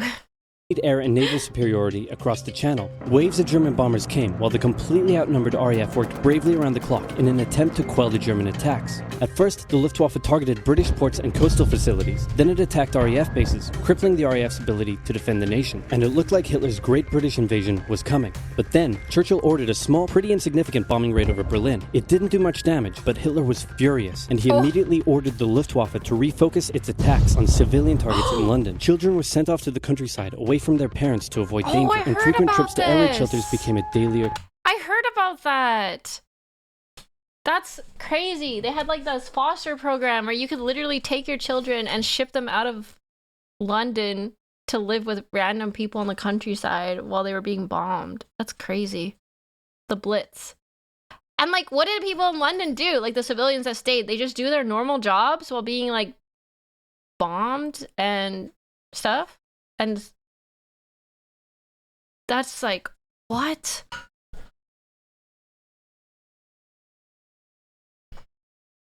Germany did the same thing with their kids later in the war. Wow. They just kept calm and carried on. Wow.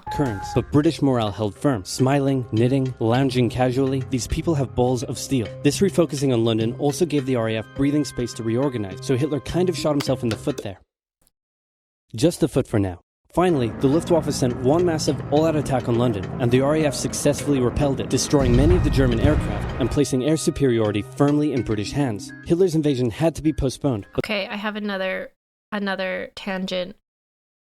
I'm in Canada, and I've been to some aircraft museums in Canada.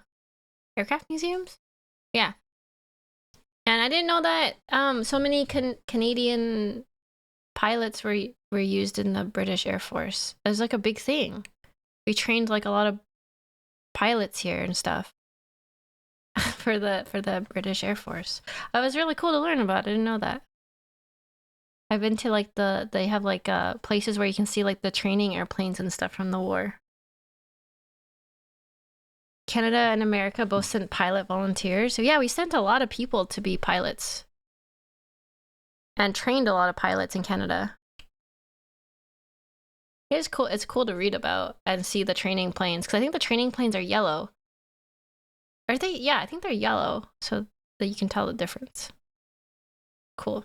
But the bombing of British cities continued for some time. Oh, that's it? Oh, that's it. That was a short video, only 13 minutes. Canada also made a lot of the Spitfires. Yeah, we made a lot. We manufactured a lot of airplanes for the RAF.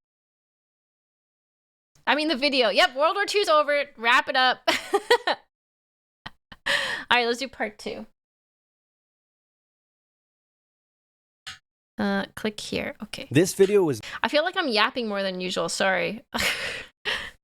I'm yapping more than usual. Sorry. Oversimplified's earlier videos were a lot shorter. Yeah, compared to like the newer ones, which are like 30 to 40 minutes long, or longer.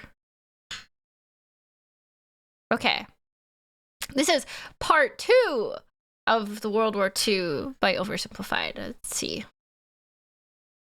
Is made possible by Skillshare, an online learning community. Stick around until the end of the video to learn how you can get an exclusive deal just for Oversimplified viewers. Part 2. So what else is happening? Well, when I said Britain was all alone, that wasn't entirely true. Many Commonwealth nations and other allied colonies had joined the war in Britain. Canada! Canada! we exist here.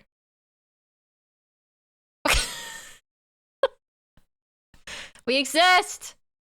Support. They would play a key role throughout the war, particularly in the African and Italian campaigns. On the Axis side, Germany, Italy, and Japan signed the Defensive Tripartite Pact, bringing their military alliance even closer together. The Soviet Union's war against Finland should have been an easy victory, but it became a humiliating struggle, and their military ineptitude was put on full display.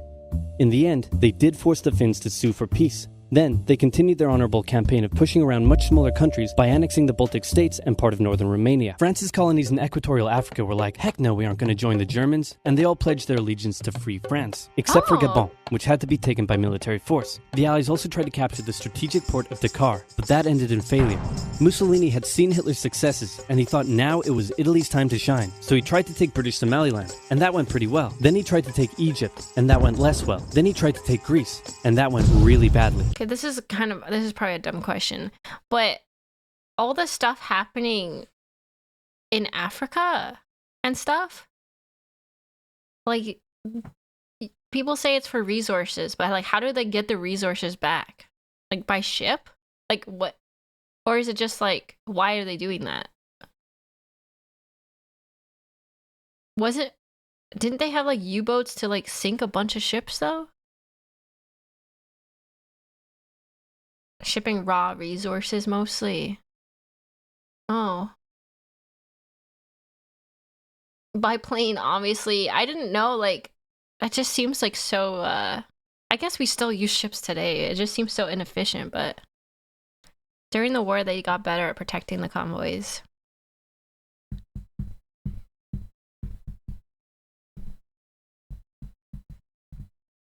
The whole infrastructure was designed to bring stuff back to the motherland. Oh. Most of the world's trading is still done today by ship. Oh. Oh yeah, I don't know much about that. That's interesting. Churchill began referring to Italy as Europe's soft underbelly. He began favoring a military campaign from the south and started sending British troops to Greece. All of this had Hitler pretty concerned, and he moved to protect his southern flank. He had been getting friendly with Hungary and twisted their arm into signing the Tripartite Pact and joining the Axis powers. Romania was also eager to join for protection against the Soviet Union. The Tripartite Pact was designed to prevent any other countries from deciding to Italy had no idea Germany was going to declare war. What? There's some interesting videos on the importance of waterways historically. Oh, interesting. Joined the Allies, specifically Britain's old ally, the pesky United States of America. When war first broke out, American public opinion was strongly against joining in. In 1940, there was an election. The Republican candidate said, "I will not send any young Americans to die in Europe." And sitting President Franklin D. Roosevelt said, "I will also not send any young Americans to die in Europe. Unless I have to, then I might." And Roosevelt won. Churchill asked him to join the war, but Roosevelt said, "No can do, Winston, but you know what? Here, have some weapons." America began supplying the Allies with food and munitions, but there was one problem. German U-boats were sinking thousands of Allied supply ships in the Atlantic, including American ones. If the Germans could this is why America got involved, because the U-boats, right? Basically, they're like, "Hey, stop it. Ever Britain's supply line, the UK would starve. Throughout the war, the Allies had to actually, they got involved because of Pearl Harbor, but like, that's part of it, leading up to part of it, right? Pearl Harbor was like the incident that was like, okay, now we have to. But I mean, like, they didn't like this. Come up with better technology to fight the U-boats. Improved radar, aircraft with longer range, better weaponry and convoy tactics. At one point, a man even called a meeting and said, "Pikecrete. You take some wood, you take some ice, you put them together, you get pikecrete." And then he pulled out a gun and shot some wood and it shattered. And then he shot some pikecrete and the bullet ricocheted off it and hit someone else in the conference room. Huh? Then they tried to make a pikecrete aircraft carrier, but that idea was scrapped because that's a really dumb idea. In the end, Alan Turing and his team of codebreakers cracked Germany's Enigma code, and the U-boats gradually became less and less of a threat. Back in Africa, Britain decided to push Italy out of Egypt. Hey, that was pretty easy, so they kept going. Hitler realized he was going to have to finally step in and do something. He went to Bulgaria and Yugoslavia and said, "Hey, I'm going to move troops through you to get to Greece, so either join us or, be invaded." Bulgaria opted to join them. Yugoslavia opted to be invaded. Then Greece finally fell to the joint German-Italian invasion. The British had moved troops from North Africa to fight in Greece, which helped Rommel and his tank divisions push the British back to Egypt. And they could have kept going, but a small, mostly Australian force held out under siege for 8 months in Tobruk, denying the Germans 8 months? Holy cow! They say Australians. Wow. Okay. Damn. They can fight. Strategic port city and disrupting their supply line. Despite having some success in the Middle East, the British didn't seem like any real threat for now. Hey, Soviet Union, look out. With 3 million troops, Hitler launched the largest ground invasion in history. 3 million? Did I hear that right? 3 million troops. What the? 3.5 million actually? Holy shit. Stalin was far from ready. Both Churchill and Roosevelt had warned him of an impending attack, but he dug his head in the sand and the Soviets didn't stand a chance. Germany made staggering progress, with huge encircling movements capturing mind-boggling numbers of Russian troops. 250,000 at Bialystok, Minsk, 300,000 at Smolensk, nearly 700,000 at Kiev, and again at Vyazma and Bryansk. Leningrad was put under a siege that would last an insufferable 4 years. The invasion of Russia had been Hitler's main ideological goal from the beginning, and his hatred for the ethnic peoples there was now unleashed in all its fury. The Eastern Front of the Second World War was brutal for all that endured it. The Germans were now inside of Moscow, and that's it. It's all over. But then it happened. It got cold. Stupid cold. Hitler had hoped this happens anytime, literally anytime somebody tries to invade Russia. The winter comes and they get fucked. Like every time.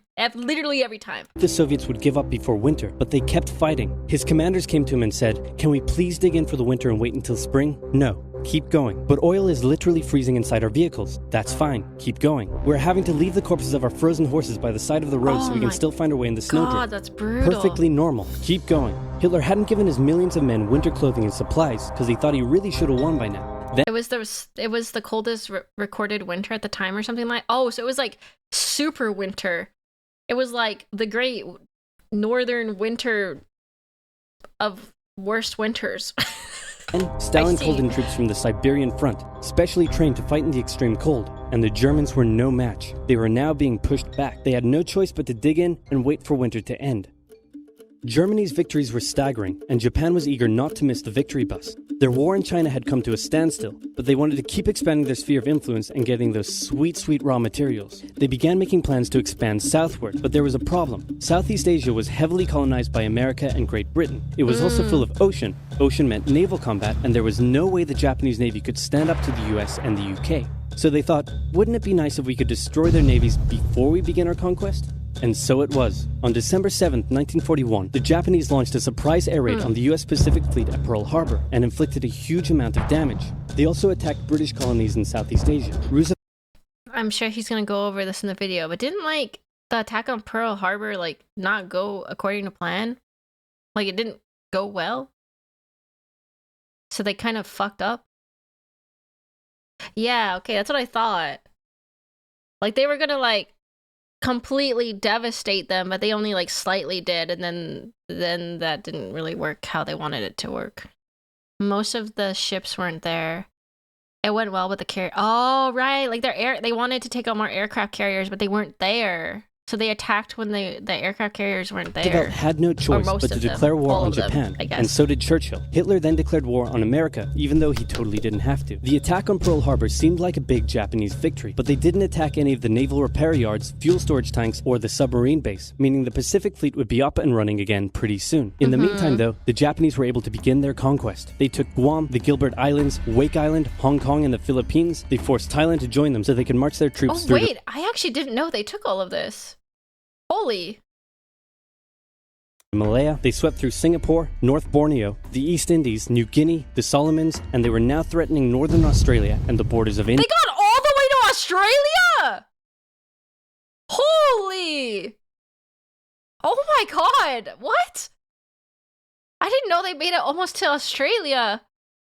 We really didn't talk, I don't remember ever talking about this part of the war in school in Canada. It was similar with lightning strikes. Similar to Germany with how they were doing lightning strikes. Wow. India. Japan's victory had been as staggering as the Germans, and it reinforced the Japanese idea that this was a divine war which they were destined to win. But their victories had been based on speed, not power, and power would eventually catch up with them.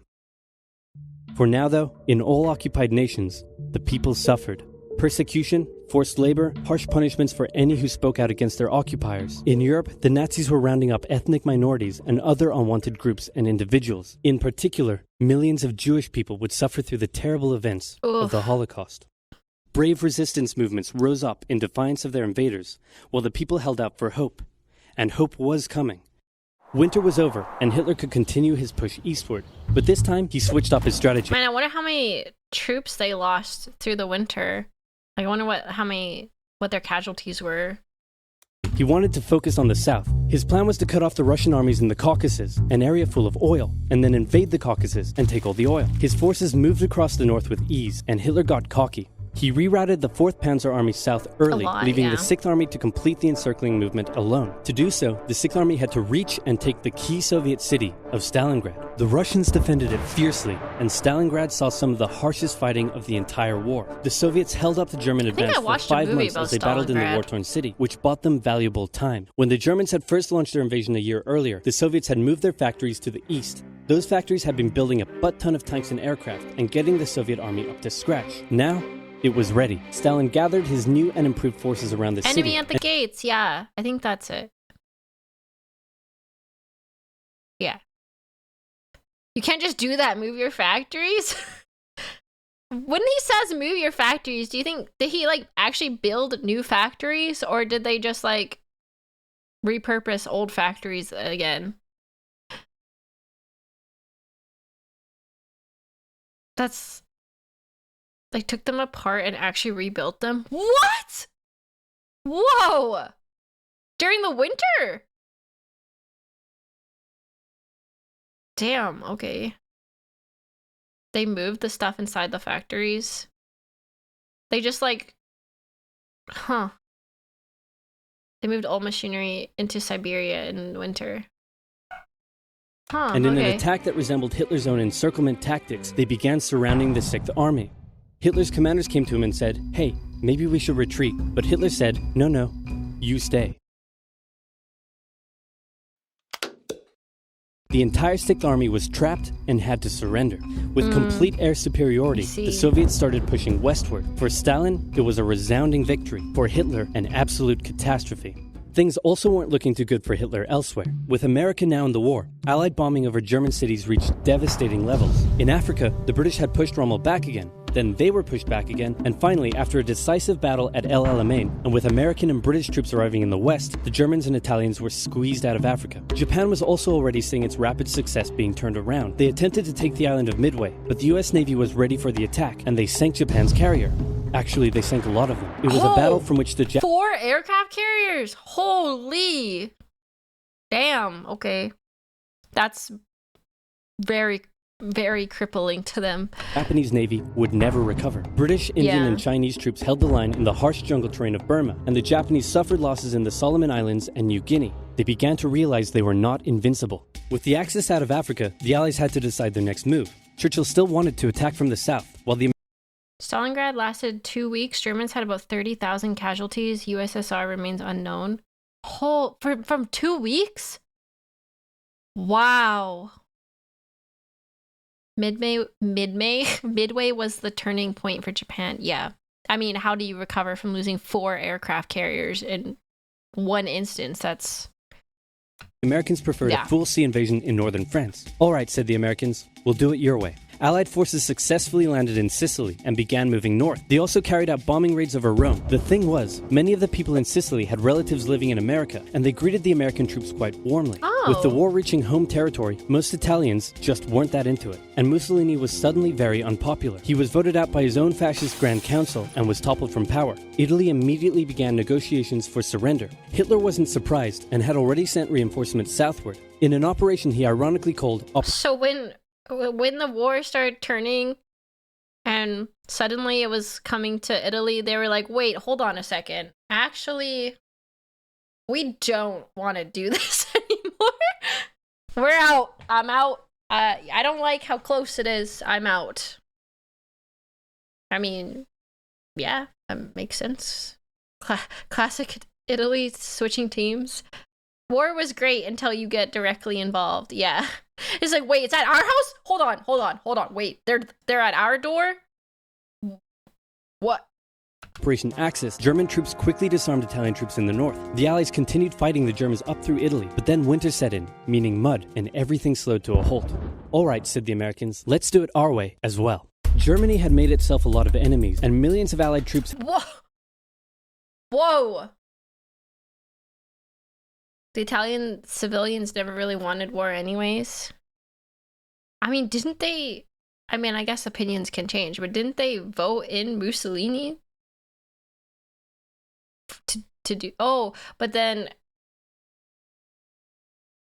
But what, did Mussolini not think they were going to go to war, or what? Vote is a strong word. Oh, right, it was a coup! Right, it was a coup. I forgot it was a coup. But he had, like, a lot of people around him that supported him. I guess that doesn't mean it was most of Italy, though. Mussolini wanted to conquer, like, Greece and Yugoslavia, not go to war with literally the whole world. I see. Yeah. I see. Had been gathering in England as factories worked around the clock producing the war material needed for a super crazy massive the likes of which the world has never seen before invasion of Europe. The Germans knew an Allied invasion would come, but they didn't know where it would land. Thanks to Allied deception tactics, they thought there was a pretty good chance it would come at Calais, but the Allies were really going to land in Normandy because it was less fortified and the beaches were nicer. Under the careful planning of General Dwight D. Eisenhower, the invasion that had been long in the making was just about ready to go. Just one thing was preventing the launch: the British weather. For a short while, everyone sat around waiting. Of course, delayed by the horrible, rainy, overcast, awful British weather. Super depressing, raining every single day weather. It's always the weather. For a decent day, and then it came. On the night of June 5th, over 1,000 bombers took off and raided coastline defenses, while paratroopers were dropped inland in a bit of a chaotic operation, tasked with sabotaging defenses and capturing key bridges to stop any German reinforcements from reaching the beaches. Early the next morning, the barrage came, as Allied ships fired a huge number of shells at the German fortifications, and then the landings. The Americans at Utah and Omaha, the British at Golden Sword, and the Canadians at Juneau. Yeah! Canada!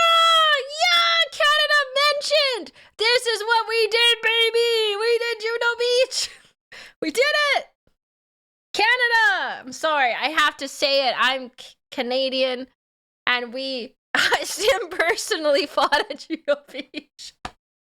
This is like the one thing we're known for, baby, okay? Juno Beach. We took it, and we were fought like demons, I've heard, or so they say.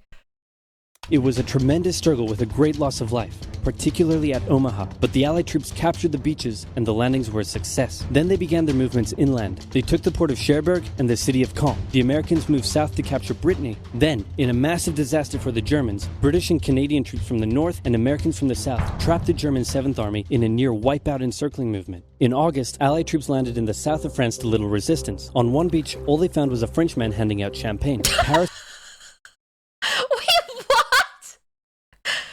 I mean, I guess the south of France, they were basically just biding their time, like being like, here's some cheese, we got baguette, some champagne.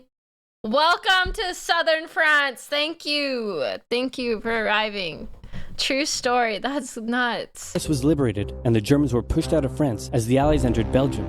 In the Far East, the Allies started to push the Japanese out of Burma, as the Americans launched a two-pronged offensive in the Pacific. In the south, General MacArthur led the push to liberate the Philippines, while General Nimitz oversaw the brutal island-hopping campaign. American forces had to make hard-fought landing after hard-fought landing on fiercely defended small islands as they moved steadily towards the Japanese mainland. The Japanese believed that the greatest thing a person could do was to die in battle, and the most dishonorable act was to surrender. As a result, they fought ferociously to the very end, and the closer the Americans got to the mainland, the more ferocious the resistance became. In February 1945, the Americans captured the island of Iwo Jima, and an intense firebombing campaign of Japan's wooden cities began.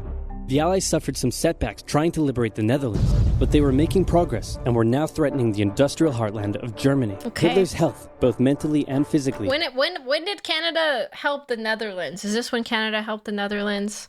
Or so I'm told. I know something about the Tulip Treaty or something. Canadians are very popular in the Netherlands. We did stuff. Good things to help. I think this is the time. Was rapidly deteriorating. Things were looking bad. Probably skipped over it. Hey, we were mentioned twice in this video, okay? That's pretty good. And he was desperate. He said, "We need to turn this thing around, and I have just the trick. Remember a few years back when we blitzkrieged through the Ardennes and trapped the Allied forces in Belgium? Well, I'm going to do the exact same thing. Again." He gathered his forces and tried to pound them through the Ardennes. He used up the remainder of Germany's strength and resources, and he managed to create quite a nice bulge. This is the Battle of the Bulge that you guys were talking about. Ah, okay. This was round 2, Electric Boogaloo. Okay. Trapped some American forces in the Belgian town of Bastogne. The Germans sent the trapped Americans a message saying surrender or be annihilated. When it was read out to the commanding officer, he said, "They want to surrender? No, sir, they want us to surrender." Nuts! And that's what they sent off as their official reply. General Patton's You're nuts! We ain't surrendering. Nuts! Third Army then managed to break the siege from the southwest, and the Germans were pushed. Battle of the Bulge. Wow. It's a true story. Did they actually say nuts back? What? Back. Hitler's last-ditch attempt had failed. Yes? Oh, I thought he was joking. It's famous. Oh, and the Germans didn't get it. They're like, what? What does this mean, huh? Is this in code? What? Nuts. D's nuts? Followed was a total collapse of the German forces. The Allies pushed into Germany from both sides. The Soviet Union took Warsaw and kept pushing to Berlin. In his bunker, Hitler realized all hope was lost. Berlin fell, and with it, Hitler's dreams of a great German empire. 2 of the Axis nations had been knocked out. 1 to go. The Americans began their assault on Okinawa, the last island before they would reach the Japanese mainland.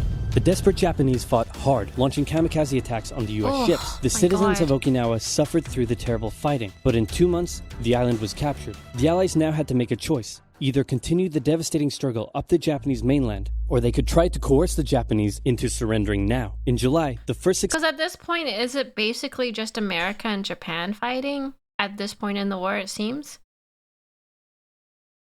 Because, like, in Europe, they're pretty much wrapping it up. Like, what are you going to do now? We got you, kind of. I'm kind of surprised Japan didn't surrender when like Europe fell, because what's the plan here? Just like, what is the master plan? Just fight off America forever, I guess? I don't.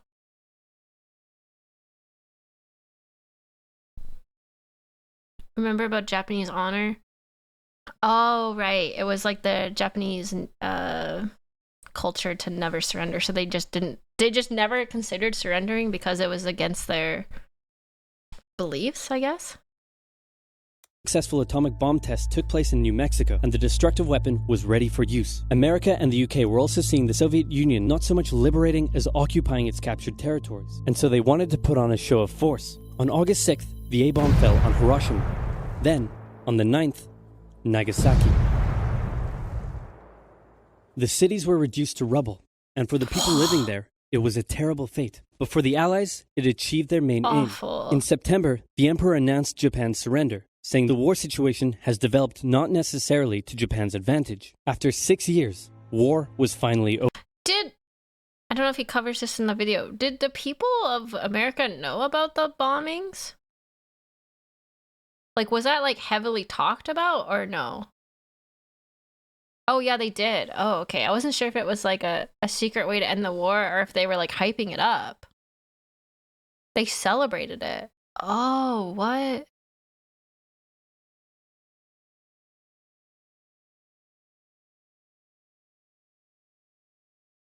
Huh. It was a secret until it dropped. It was a display of power.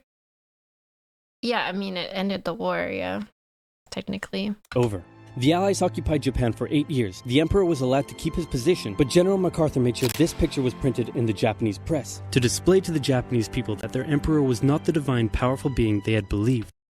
What?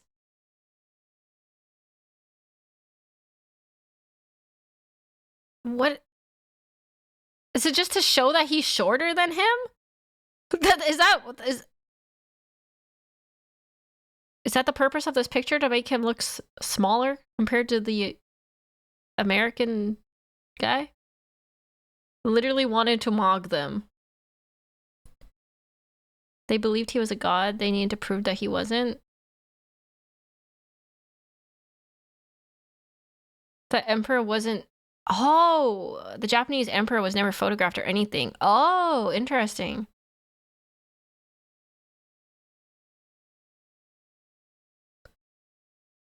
Oh, okay.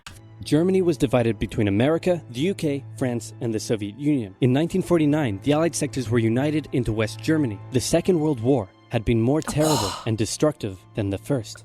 In its aftermath, two major superpowers with two very different ideologies had come out victorious, and the tension between the two of them would create a new kind of war.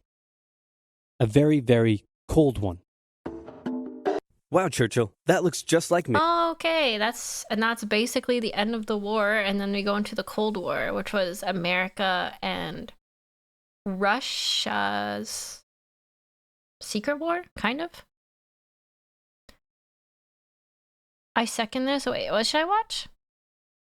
You should watch The Fallen of World War II after this. It's so good. What is that? It wasn't really secret, but it was like, I say the secret war because it was like the spy war, basically, because they were trying to like get government state secrets to win the race to the moon and all that stuff, basically, right? Me. And your app is doing really well. And this quesadilla you made is to die for. Quesadilla? How'd you learn to do all this stuff? I used the link in the description to get 2 months of Skillshare for just 99 cents. Wow, tell me more. Okay. Skillshare is an online learning community with more than 19,000 classes in design, business, technology, and more. Premium membership gives you unlimited access to high-quality classes taught by genuine experts. I really like the, what's that? I'm trying to think of a show set in the Cold War. Oh, I was thinking of, what's it called now? No, it's not actually set in the Cold War. It just reminds me of the Cold War. That Star Wars show. Fuck, I sound so stupid. The Rogue One show, I just watched it. I can't think of the name. Andor, thank you. Andor gives me very Cold War vibes. how some of it is like portrayed, like with the, you know, the secret forces. I don't know. I really like. I have my favorite Cold War drama, Andor. I know it's not in the Cold War. I just gives the same like aesthetic as it. I don't know if there's an actual Cold War show, but I like the aesthetic of it, where it's all like, you know, double agents and like secret spies and things.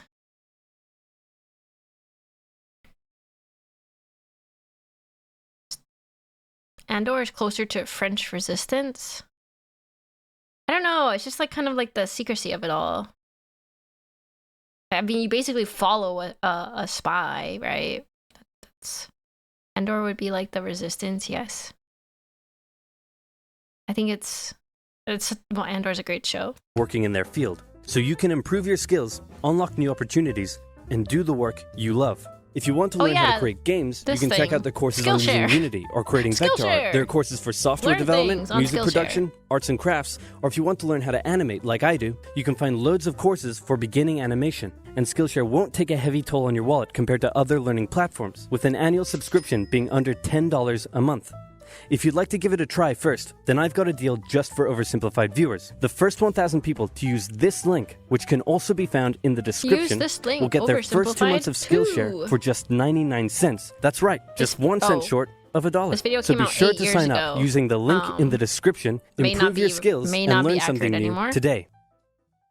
8 years ago? Oh, damn, this is an old video. Okay. Only 8 years? I didn't realize it was that old. Well, there we go. I learned videos about World War II. I feel like that was the simplified version. A nice broad overview of all the things happening, kind of.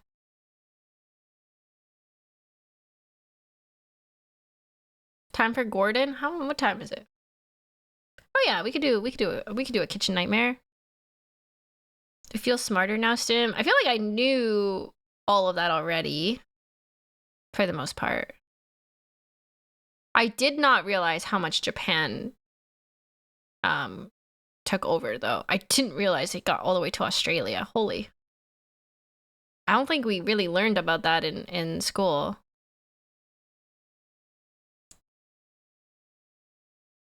That kind of blows my mind that they took that much. Japan killed at least 20 million in China alone.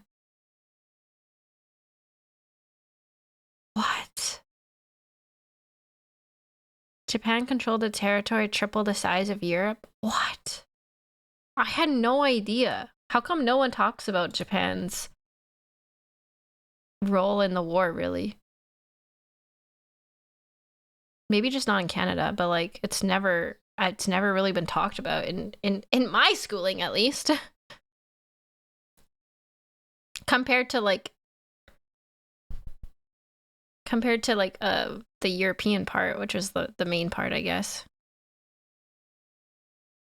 Where I'm from, Japan is barely talked about. We only do the war declaration, Pearl Harbor, and their surrender. Yeah, same where I am.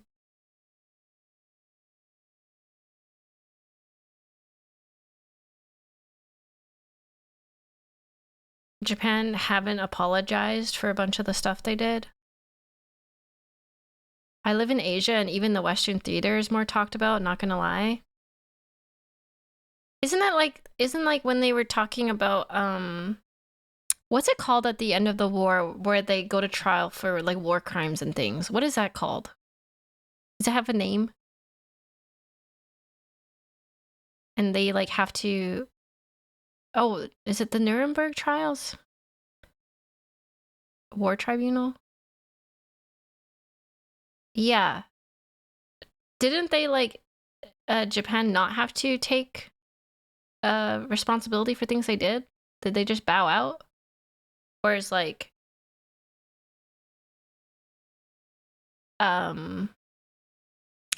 I don't know. I'm not an expert at all, but like everybody else basically was like, yeah, we did that. That was fucked up. But Japan got off pretty easy. Japan and Italy. I see. MacArthur convinced the U.S. Senate that putting the emperor on trial would have been bad. Oh, I see. Japan was not a huge focus here in Germany. We did talk about it somewhat. Huh. Japan had a separate trial.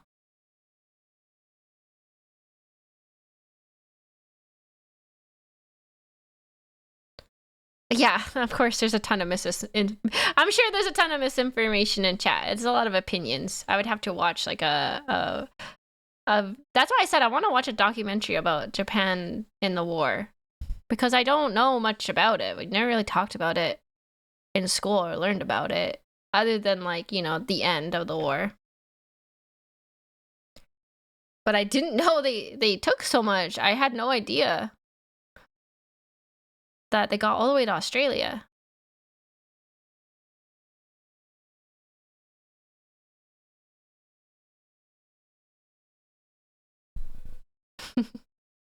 Anyways, we're gonna watch Kitchen Nightmares now. Sorry to switch it up so suddenly, but I want to watch some Gordon Ramsay call people idiots. Now it's food crimes. Yeah. It's effing raw, you donkey.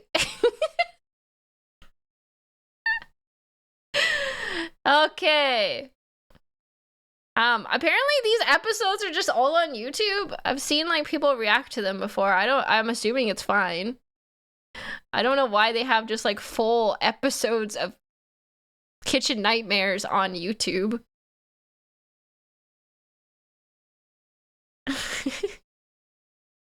But they do. Oh wait, I have a meeting at one time. Wait, let me just see. They gotta pay the guy who does titles for some of these. Gordon Ramsay rips into microwaved Mexican food. Oh yeah, this is why I chose this episode. Because it says microwaved Mexican food. And y'all know how much I love my microwave. So that's the one we're watching. Chef Miguel. It's 40 minutes long. I do have a meeting at 3:30. So let me just see if I have enough time. Hold on. Let me double check the time of this meeting.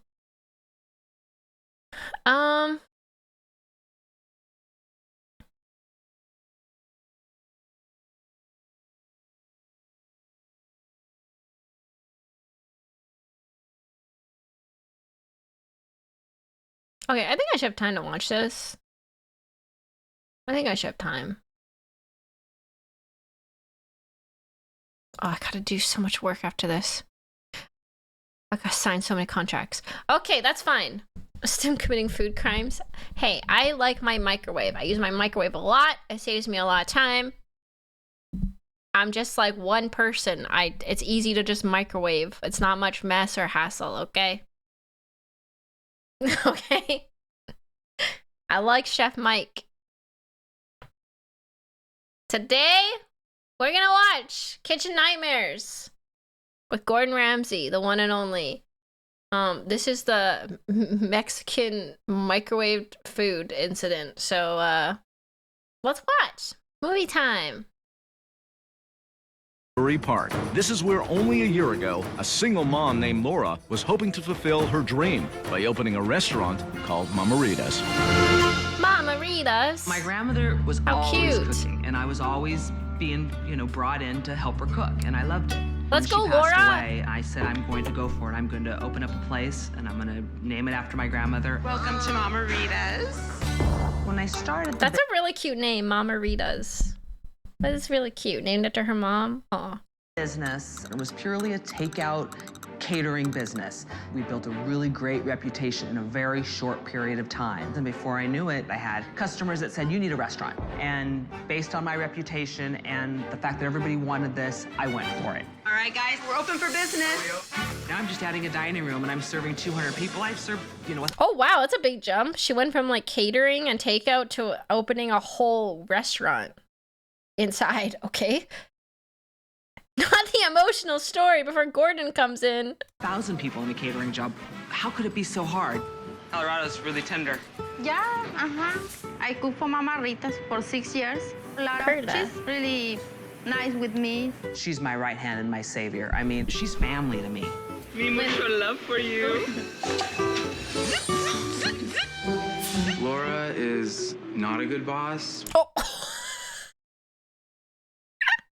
I like the music. It's like the reality TV music that they have like on the Kardashians. It's like, meow. It zooms in on Laura's the worst boss I've ever had in my life. She kicked my puppy. That's the most Brad-looking Brad I've ever seen. Because there's not a lot of rules enforced and no one necessarily knowing what they're doing. The direction I get from Laura is a little hit and miss, and I don't really think Laura she runs her knows how to business run her based off restaurant. vibes. She's just a girl boss. Now. Laura, as a restaurant owner, is inexperienced because she never had any training in this business. It's completely brand spanking new. So was the catering business, but that was easier. It was small. This is huge. I know. I relate to Laura. She's just a vibe. She's just vibes based owner of this restaurant business. Even the mom, I know. Even her mom was like, "Yeah, Laura, she don't know what the f she doing." When she opened this restaurant in the first week, really busy. After 2-3 weeks, no more. Oh, they must have had a bad experience not to come back. During the first month, we were just packed. The public, they want the best experience, the best service, the best food. Sorry about that. Comp them out and send them a free dessert, please. And I didn't deliver it. And I'm begging people, please come back and give me another chance. How do you not deliver it? What? Like, is it bad chefs or just bad? Like, what's the problem here? I always never understood, like, what is the problem here? What could be, laziness maybe? Just not like if you have a great catering business, how does it not translate to a dining experience? And some say, no, I'll never go back there again. The debt that I've accrued with this business is astronomical. I'm on the foreclosure list, so there's a chance I could lose the house. If I didn't believe in this, I wouldn't put my heart, my soul, every single thing I've got into this. I believe it can be I'm not gonna lie, being a saved restaurant if I can owner fix sounds like what's one wrong. of the worst jobs ever. I would never want to be a restaurant owner. I would never want to be a chef. I would never want to be a restaurant owner. I would never want to work in a restaurant. Like, just an insanely stressful business. Like, oh my God. Some of the best Mexican restaurants in the world are not actually from Mexico. They're here in Southern California. Now, this restaurant here has been open... Yeah, we saw the bacon! What the? I could be a chef if I wanted to, you know? I could be if I wanted to. I just don't want to be. I just don't want to be. Just 12 months. Sadly, it's only months away from closing. There's got to be something seriously wrong. It looks beautiful. Wow. Thank you, Rye. I'm good, thank you. Pleasure to meet you. Likewise. Now, this is Mama... I am Maggie. I'm the mother of the owner. I thought you were it's Mama Rita. Mom. No, I'm Mama Rita's daughter. Mama Rita's daughter. Where is Mama Rita? Mama Rita is... Oh, wait, what? She's the daughter or the mother? I'm confused. That was insanely confusing. Daughter Rita. Okay, daughter Rita. They're right in the cemetery over the hill. Oh. I'm sorry to hear that. Not a problem. So Mama Rita's your mother. Yes. And it's your daughter that is... Laura. Oh, Mama Rita was Laura's mother. So that would be her daughter of Mama Rita, mother. Oh my God, what the? I'm so confused. Laura's grandmother. I see. Okay, I see. There's a lot of moms in this situation. I got it. Okay, I got it. Laura. Do you need Laura. a family tree? Excellent. Thank you, my darling. This will be my daughter, Laura. Okay, I got it. Good to see you. Can I just say, this place looks stunning. Thank you. I got it. My goodness me. Somebody spent a lot of money here. They all kind of look the same age. Yeah. I try. This is very different for me. Catering was my specialty. That's what I did before I opened the restaurant. Oh my god, I can just tell Gordon's gonna destroy this woman. I can just tell. She's not built for this kind of... If she's like me, she's not built for this kind of criticism and critiques. Very well at catering. Top dish, what would you recommend? The homemade tamales. Oh, I love tamales. Well, good to see you. Good to see you. Time to eat, I'm starving. Excellent. This is my table, thank you. Perla, Yes. when his order comes in, we'll let you know, and you need to be the one that cooks his food, okay? I think Chef Ramsay, he said everything menus is good. Oh no. How are you, sir? I'm amazing. How are you? And you are? Brad. Brad, good to see you. How long have you been here? Oh no, it's Brad! Don't send Brad to talk to Gordon Ramsay. Please, it's... Oh no. Oh. From the beginning. I can't believe how plush this place is. I know. It's like, don't judge a book by its cover, because you walk in here and you see this gorgeous place, but Mamaritas doesn't live up to its expectations. If you can navigate me around. Brad's got snitch energy. It's exactly what I was thinking. Molotes, taquitos, empanadas, de pollo. Brilliant. Yeah. And why would I stay Why away is from he them? sitting Just on the because floor? I just think they're really dry. I respect Brad? your honesty, thank you. I'll bear that in mind. Got it. Holy crap. That's really scary. Within 5 minutes, been in the restaurant and then told what to stay away from the head waiter. Ay, ay, ay. Oh, Brad. Hot sauce. Thank you. Oh, hello. This is Cheryl. This is my manager. And you manage the kitchen and the front of the house? Front of the house. Oh. And Catering. I do catering as well. What's wrong with the place? Lack of customers. So why have we got lacking in customers? We need more customers. We need to figure out how to get more people. We lack customers because we need customers. Like,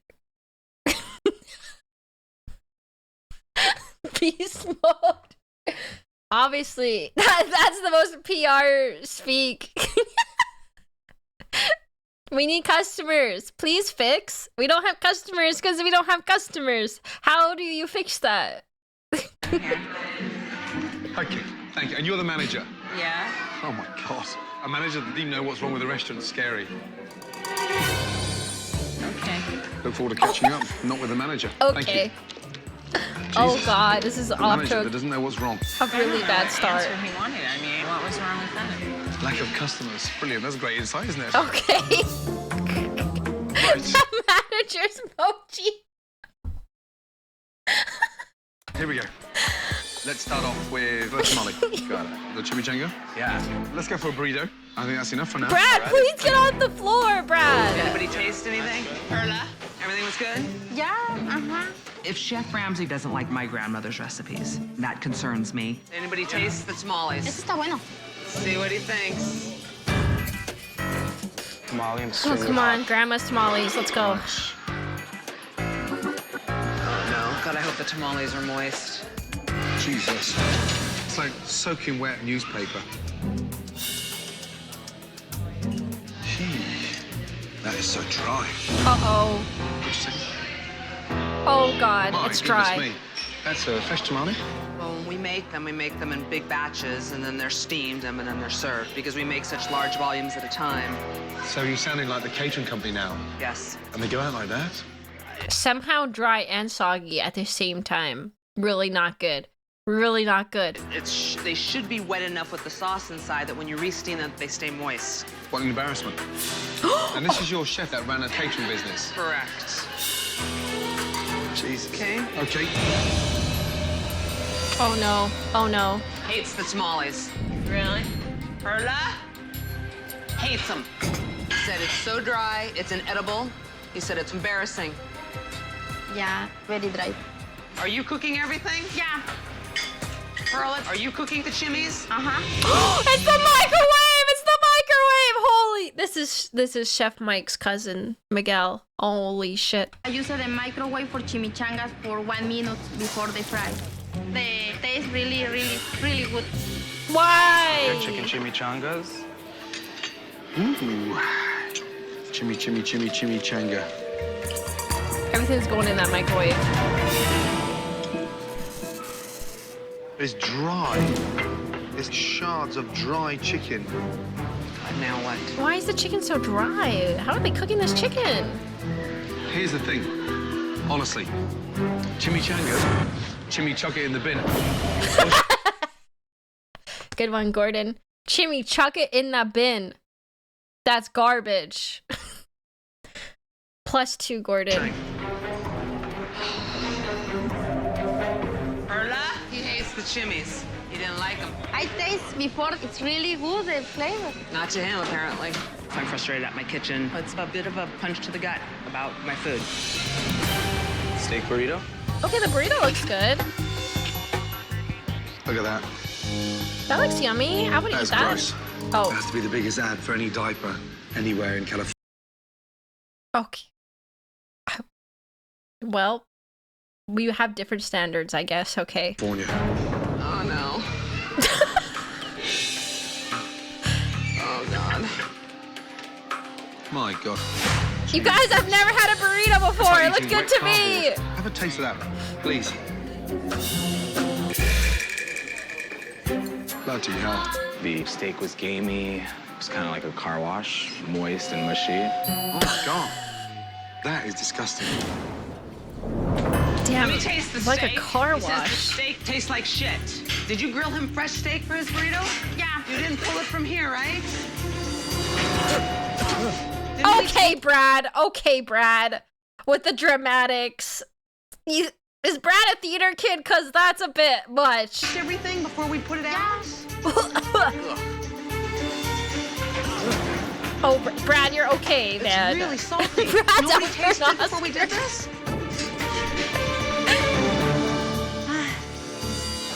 Oh, my. Damn it.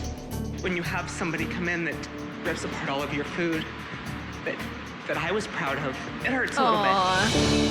Emma, I'm so sorry. I'm not here to slag you off, however. I just want something fresh. After a lunch of disgusting dishes, Chef Ramsay has quickly realized why this beautiful restaurant is in an ugly situation. Come round, please. Thank you. So, this is... Perla? Perla. Sadly, the food was dry. It's like eating processed food.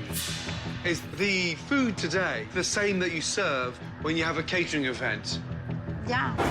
Oh, no. You'd be serving Oh, that no. crap. Why don't you do it properly? Because everybody loved my catering. It's completely two different monsters. It's not going to work. Coming out of a catering business, trying to run a restaurant that cost how much? 1.5. 1.5 million? $1.5 million. Yes. Oh, my God. And I'm 350 in the hole right now. So you're in for just under $2 million. God bless your... Did Gordon just do the 6-7? Maki, stop it! ...mother, but she must be turning over in her grave.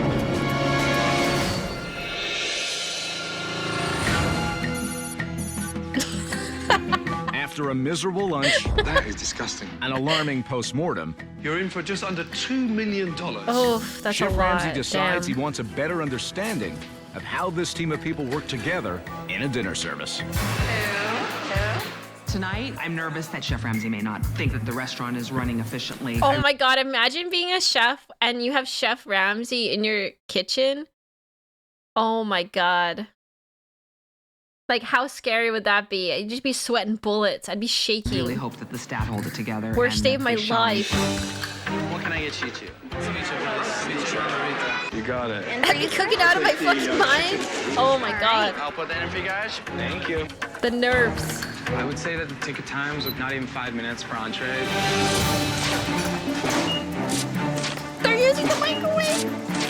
I cook really fast. Hey, food!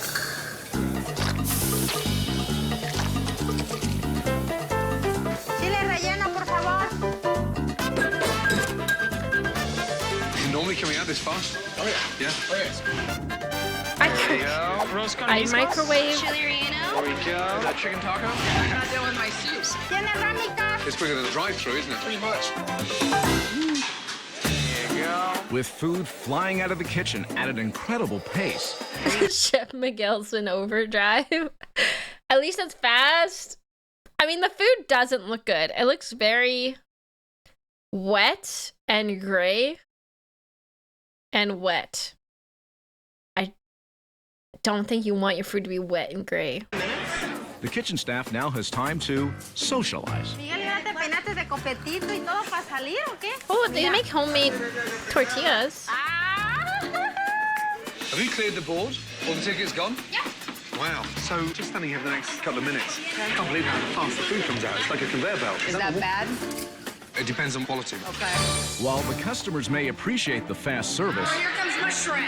they are not appreciating the food. Dry. I mean, it's not like I would come back for this. No, I know, obviously. Stop. The only thing that's missing here is a drive-through. I'm pissed. He's telling me that all my food is shit. It's very frustrating when I don't know how to do it another way, because this is... That's true. If it's fast food you want, just go to McDonald's. That's true. I would rather wait longer for a really good meal at a restaurant than have like super fast food that sucks. Like, that's not the point, right? All that I know. That is unbelievable. This has to be the fastest serving restaurant in America tonight. But it's not really a restaurant. It's a fast food factory. What a joke. What a joke! On the heels of a ridiculously fast dinner service, How long would I typically wait? I feel like waiting... I can wait for a long time because I'm extremely passive and submissive. I think if it gets to an hour, then I'm like, okay, what's happening? If it gets to an hour, I'm like, okay, what's going on? You know, depends if Stim Mom is there or not. That's true. That's true. I mean, I feel like waiting 30 minutes is a normal amount of time to wait. I would if I get my food within 30 minutes, that's normal. At 45 minutes, I'm flagging a waiter. I would agree. 45 minutes is getting questionable. At an hour, I'm like, okay, where's my food? Or I'm leaving, probably. 30 minutes is normal. 15 minutes is fast. Chef Ramsay suspects that shortcuts are being taken in the kitchen. Wow. Fast, no? So it's time for a little investigation. What are those? Tamales. Oh, the tamales. Yeah. They're the frozen. Ah. So these are your chimichangas. Are they frozen as well? Yeah. Oh, so they're not made fresh. Wow. When was all this made? They're frozen. 2 months?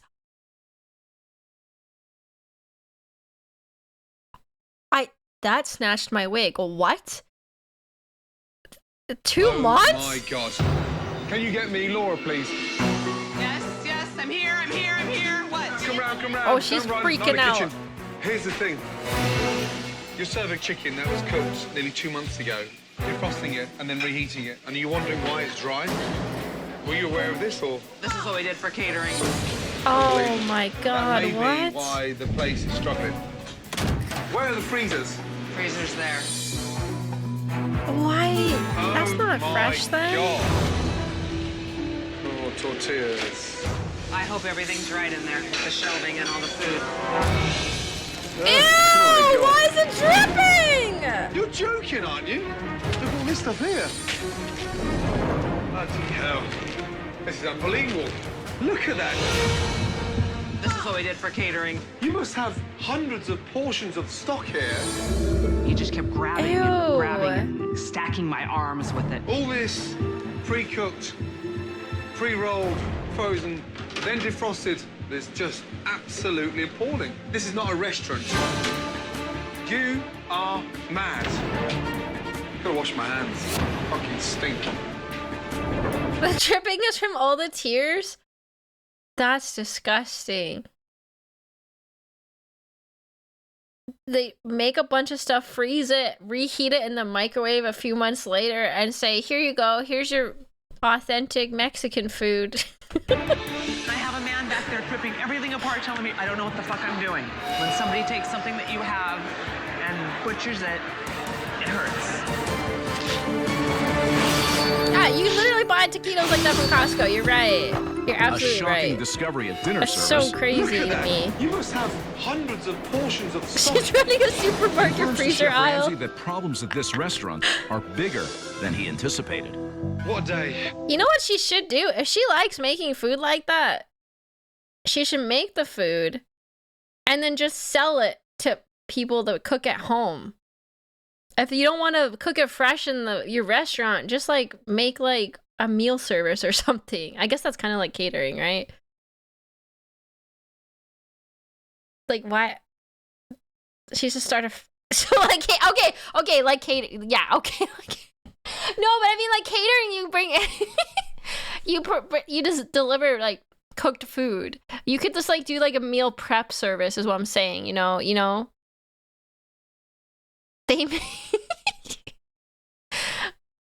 They made like a whole year of food, a whole year of frozen chimichangas. Lunch was disappointing. Dinner was shocking. It started off with defrost and serve, followed by defrost and serve, followed by defrost and serve. You're running a factory. I mean, that's what I do in my home, It's mass but produced. Treating food like a... I know my standards are pretty low. We should probably raise those standards for a restaurant, you know? Processing plant. Perla, is that quality, what you cook? Did you honestly think that serving defrosted food slopped out was going to make you a success? I did well at catering with it. You have driven away more customers than you could ever imagine. Oh my god, damn.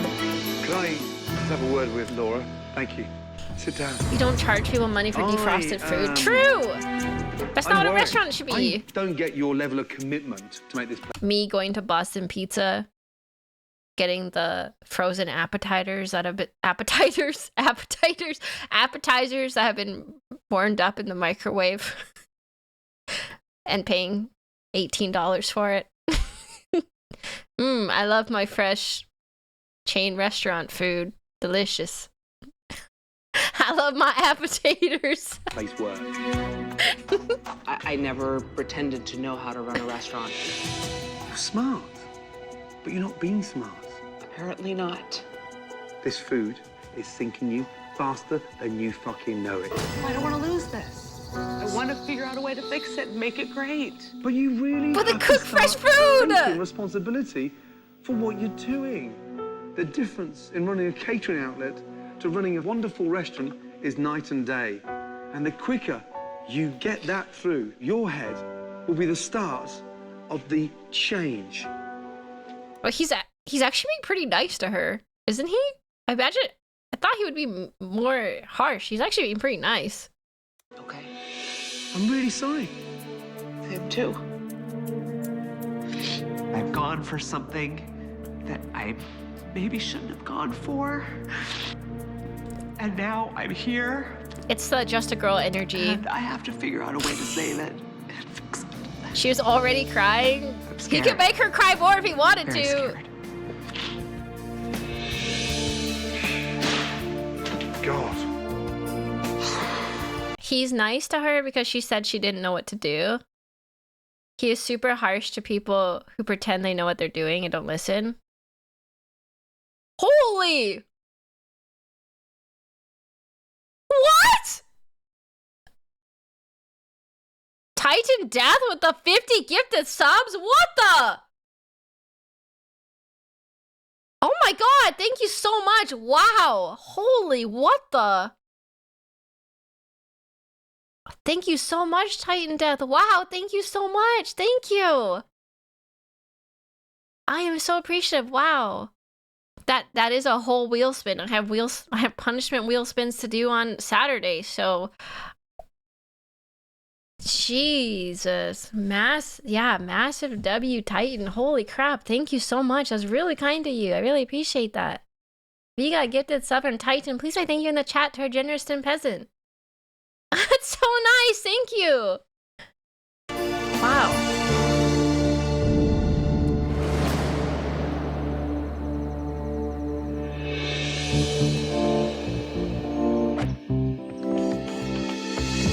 Thinking about what happened last night, Laura She's not stupid. She's more scared, almost petrified. So in order for me to help her to get over that fear of change, I'm going to take the first step for her.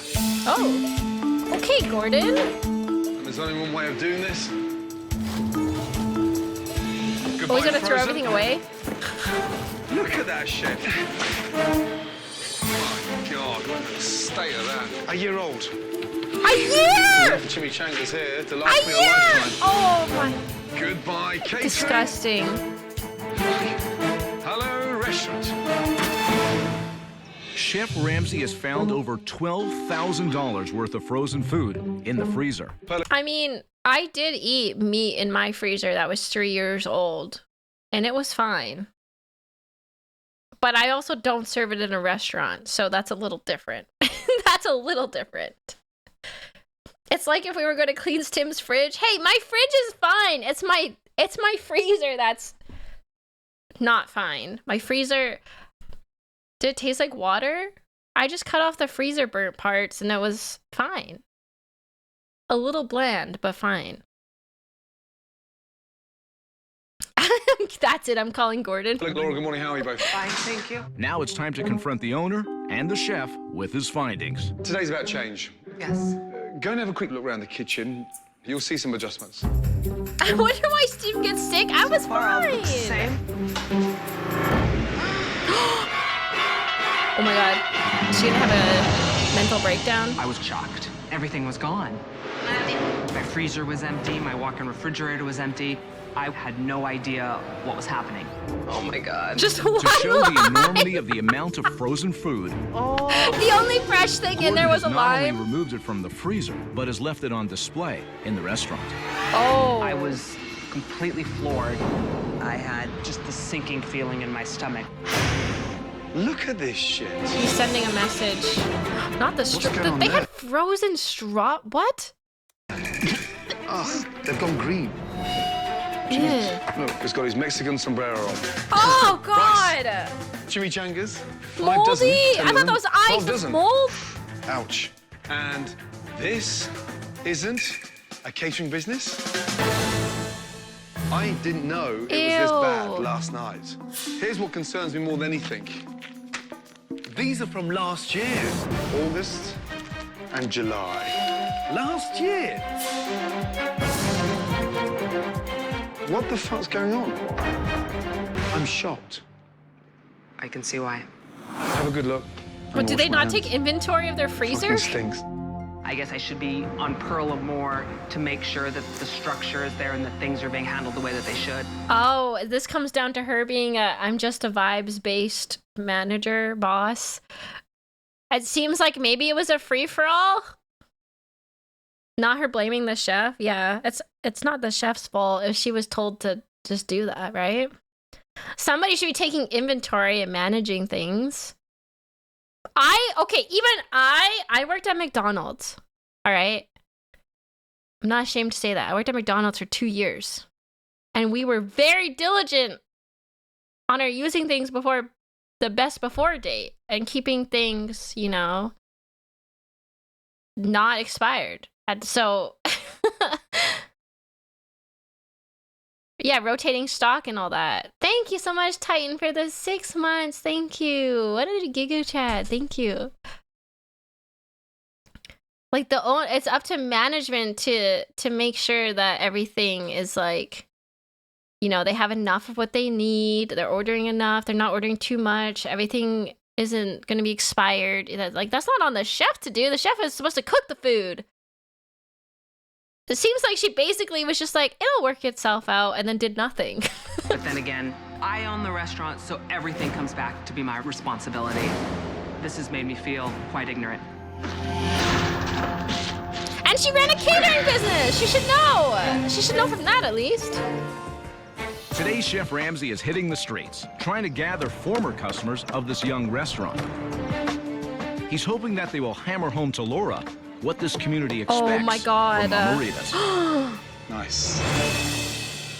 This is literally like from Mean Girls, the Regina George's scene where they're like, have you been personally victimized by Regina George? Please raise your hand. But it's Mama-ritas. It's Mama-ritas. What is this? Who are all these people? Chef Ramsay knows that often the best way to get his point across is through the voices of others. Ladies and gentlemen, first of all, good afternoon. I was pretty shocked to see all these people showed up. I really didn't know what to expect. Thank you so much for coming. It means a lot for you guys to make an effort to be here. These are ex-customers that were here at the beginning to support this restaurant. It's important that we understand what went wrong when we had the chance to open this restaurant. Please find out what happened. Whenever I read the restaurant's name, I read it to the tune of ABBA. Mama-ritas, here I go again. My microwave burrito. I can't unsee it now. I'd like to start. Okay. Over the time, we felt we weren't getting the service that we wanted, and the creativity of the food was really lacking. On 2 different trips, I got sick within like a 2-month period. And then Oh, I came no. here 2 months later. I got sick again, and I kind of stayed away. Defrosting food. The whole table kind of got stomach issues afterwards. Oh my god, it's worse than I thought. I guess I underestimated the palate of the common person.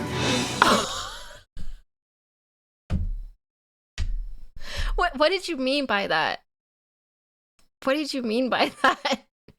The common person? Can you explain? The items we freeze, and as we've been going through, we're thinking that that's probably what it is, and we're not going to freeze anymore. So hopefully that will take care I'm of. sorry you got sick from my food. I underestimated. Wow. The common person. What? That issue. That's and that's what crazy. we're changing. Thank you for being so honest. I can vouch for Laura. Frozen has gone. Yes? I can't wait to see you again, but next time it's going to be inside the restaurant rather than outside. Thank you so much. Right, we've got work to do. That's an eye-opener. Today, speaking to all those people, I realized people know good food. I respect that, and that's what I want to give them. Oh my god, that kind of makes me hate her. She was trying to give slop to piggies and got surprised when people noticed it was gross. How arrogant. That... No kidding, she literally is double downing on, I thought people would be fine with this. I realized they actually want good food. Huh. I can't get away with this anymore? What? That's crazy. To make the transition from cooking frozen to fresh, Chef Ramsay has just the challenge in mind to inspire Laura and her chef, Perla. Chicken, shrimp, I've got steak here. 30 minutes. Having a bit of a cook-off now. Choose between the shrimp or the chicken and cook something really delicious. 1 minute gone. Let's go. I mean, I don't know if they need to learn how to cook. I think they know how to cook. I think they just were getting away with doing the bare minimum, you know? I'm sure they make good food if they actually tried to make really good food. It felt good working with fresh ingredients. It was fun to just grab something and just throw it all together. And The idea is to motivate them to do it? Let me think. What's the matter? I'm thinking.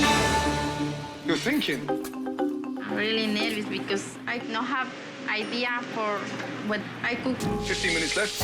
Ay, ay, ay. I think it's just the pressure of cooking with Gordon Ramsay, About honestly. what she was making. No pressure, Perla. The creativity seems not to be present. 5 minutes, we're ready to plate, yeah? Yep. Ready? Let's go. All right, let's go. Chef Ramsay not only wants the staff to taste the difference between frozen and fresh. Yeah, Not plus a the single camera, item of yeah. plate defrosted anywhere. Like, I would be, even if I was a great chef or a great cook, I think I would be like frozen a bit under pressure with the camera crew and Gordon Ramsay and everyone in the kitchen being like, okay, just cook. And I'd be like, "Ugh. I'm nervous now. He's also looking for the staff to choose which of the 3 dishes goes on tonight's menu. Oh, it's fucking Brad again. What is it? They are blackened shrimp tacos. That looks good. Darling, what is it? Garlic breast. Garlic breast with... Garlic and salt. I can hear Brad garlic and salt already. put on the chicken breast. She just said garlic salt and that's it. It wasn't very creative, and that scares me. Wait, what? She just did plain chicken breast with garlic salt? I'm a bit confused by that. I was giving her the benefit of the doubt, but that is a bit confusing. Why is that your go-to meal? Okay, I've got a flat iron steak, beautifully marinated. Mango salsa, served on a little bit of pickled vegetables. Finished with avocado butter. Yum. Okay, let's go. Take a taste. Oh, it's so good. It was amazing to taste, Chef. They don't show it on here, but Gordon does go and give them a short class on cooking, so they aren't coming into it just totally blind. That's like a stim meal? That's not good enough? Hey, I seasoned my chicken. I seasoned it, okay? Ramsey's dish. You could tell it was going to taste good just by looking at it. Robert, what do you think of the shrimp? Really good. So did she. But garlic salt. This is a Mexican Pearl's restaurant. dish had no flavor. It's a little bland. Needs something to spice it up. Okay, good. Which dish goes on the menu? The mango salsa. Shrimp is really good. So both the shrimp and the flat iron steak are specials tonight. I'm disappointed in Perla, given her opportunity to I try to freaking love shine. mango Unfortunately, salsa. I Oh think my it fell god, short. yummy. For tonight's dinner service, Chef Ramsay has insisted on using only fresh ingredients. So for the first time, Mama Rita's, led by Laura, and Chef Perla will operate like a restaurant and not a catering service. No wonder they were so fast, because they basically were doing fast food, but worse, because they were just microwaving frozen food. Wow, that's crazy saying this is the first time it's going to function as a real restaurant. Hello. Good to see you guys. Thank you. You enjoy now. Just letting you know, our specials are skirt steak with mango salsa and blackened shrimp tacos. Oh my god, I love shrimp tacos. Okay. We're cooking everything fresh now, so enjoy your meal.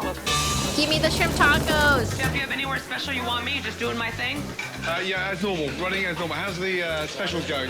Specials are going good. You're gonna have some of those steaks coming up now. I've been pushing it, and so it's coming. I'm scared about tonight.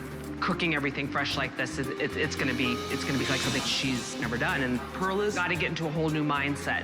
El pollo Anaifa chicken taco no se ha puesto. Perla's team has quickly produced the first set of specials. Just 24 Okay, that looks good.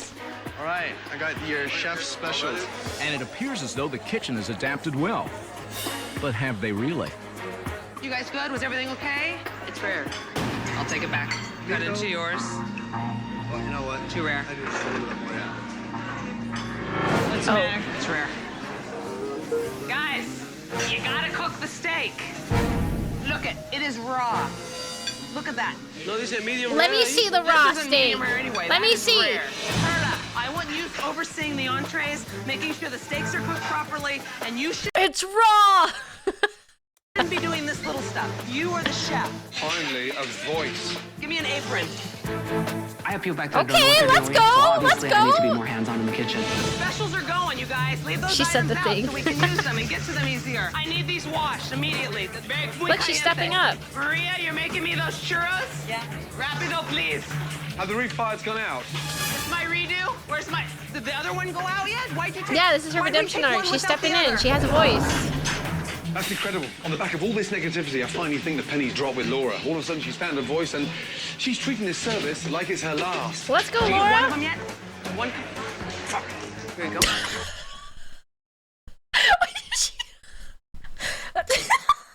Did she just swear in for the customers?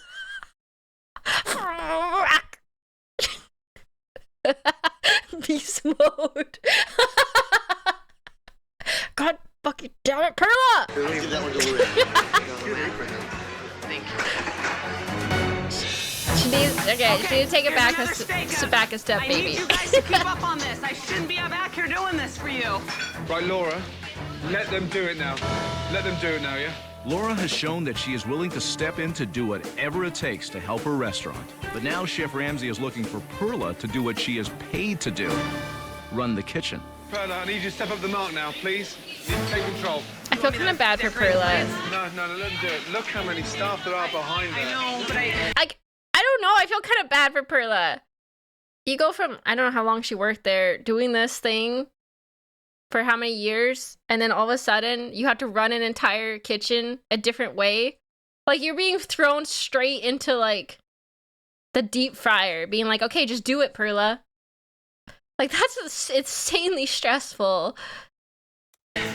They were falling Yeah, all over she's not themselves in the kitchen, prepared and there to were do a this. lot of them on the line.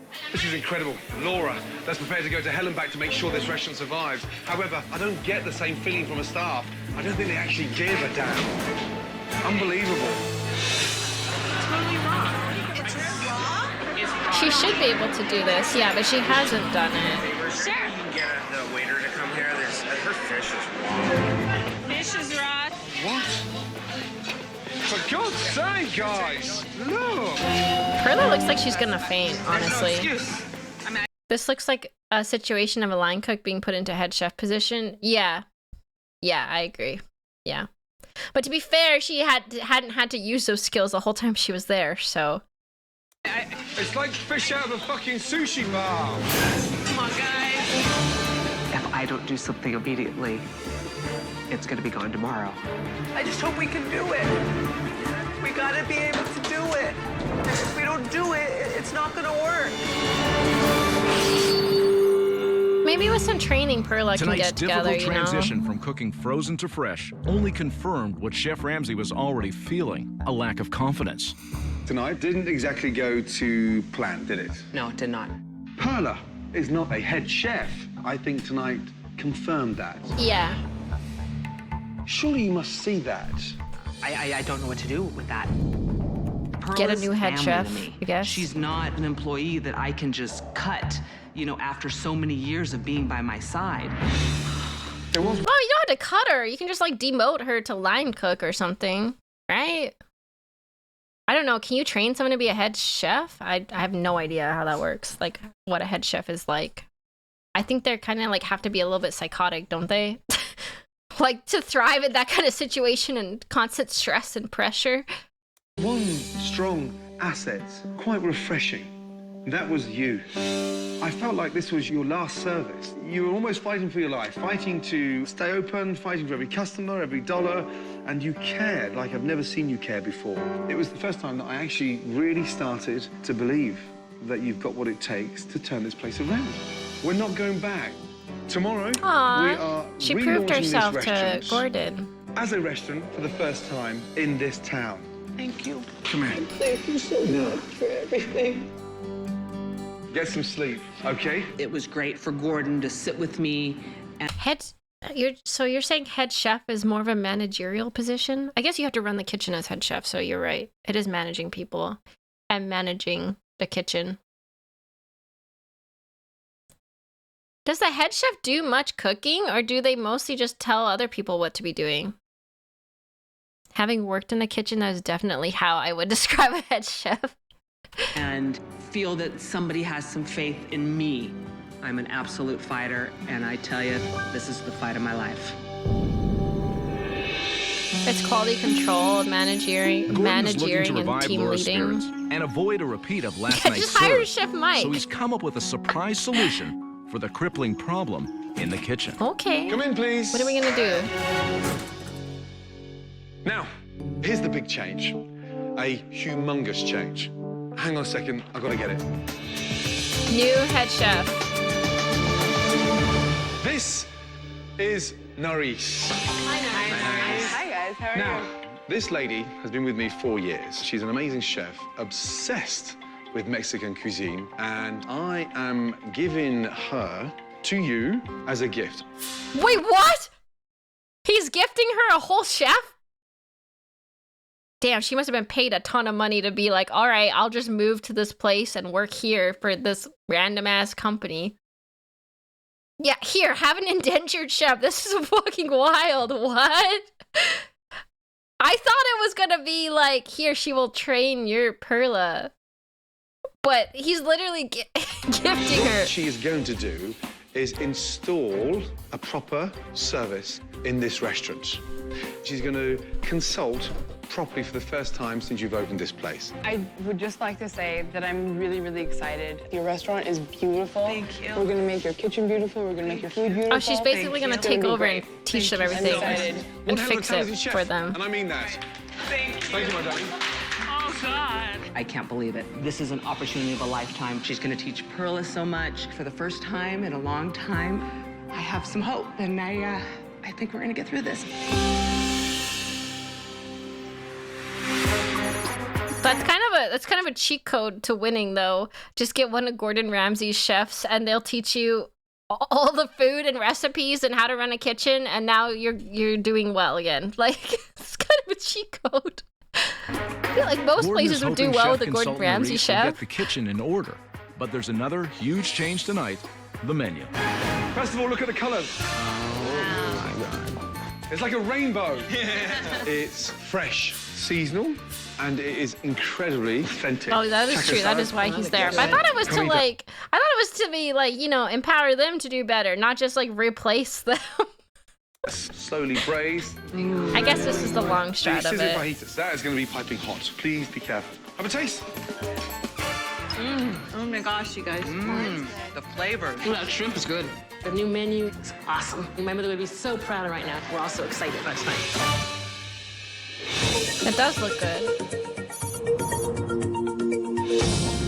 With Mama Rita's facing its biggest night ever, Chef Ramsay is willing to give Perla one more chance to command the kitchen. What? Most kitchen nightmares are shut down? Only a few of them, or a handful of them, are still open?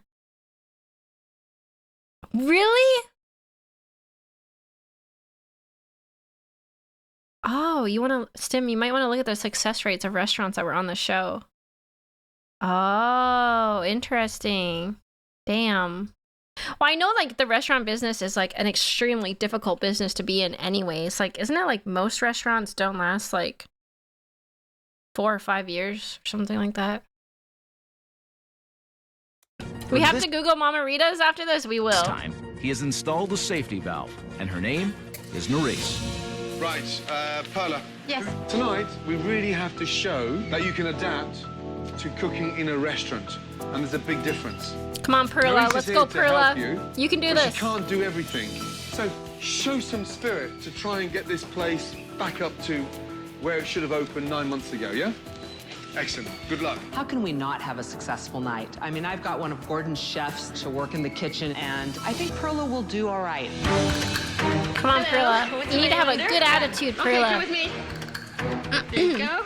This is our new menu. Everything's fresher now. We're kind of revamping everything. Let's start off with the guacamole. Guacamole to start? Steak fajitas. I will put that order in, and it should be up shortly. Call out the order. Appetizer chicken taquitos, Miguel. So make sure you mark them, okay? Start marking appetizer, dinner. Perla. Yes? I need you to set me up a fish taco, okay? Perla, you ready for the tacos? Perla, listen to me, please. Let's get 34 out.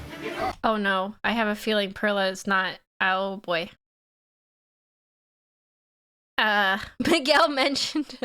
I don't know. I don't know if this is the right place for Perla. Whatever that is. I need set me up fish for the tacos. Set me up the plate so I can just put the fish on there, please.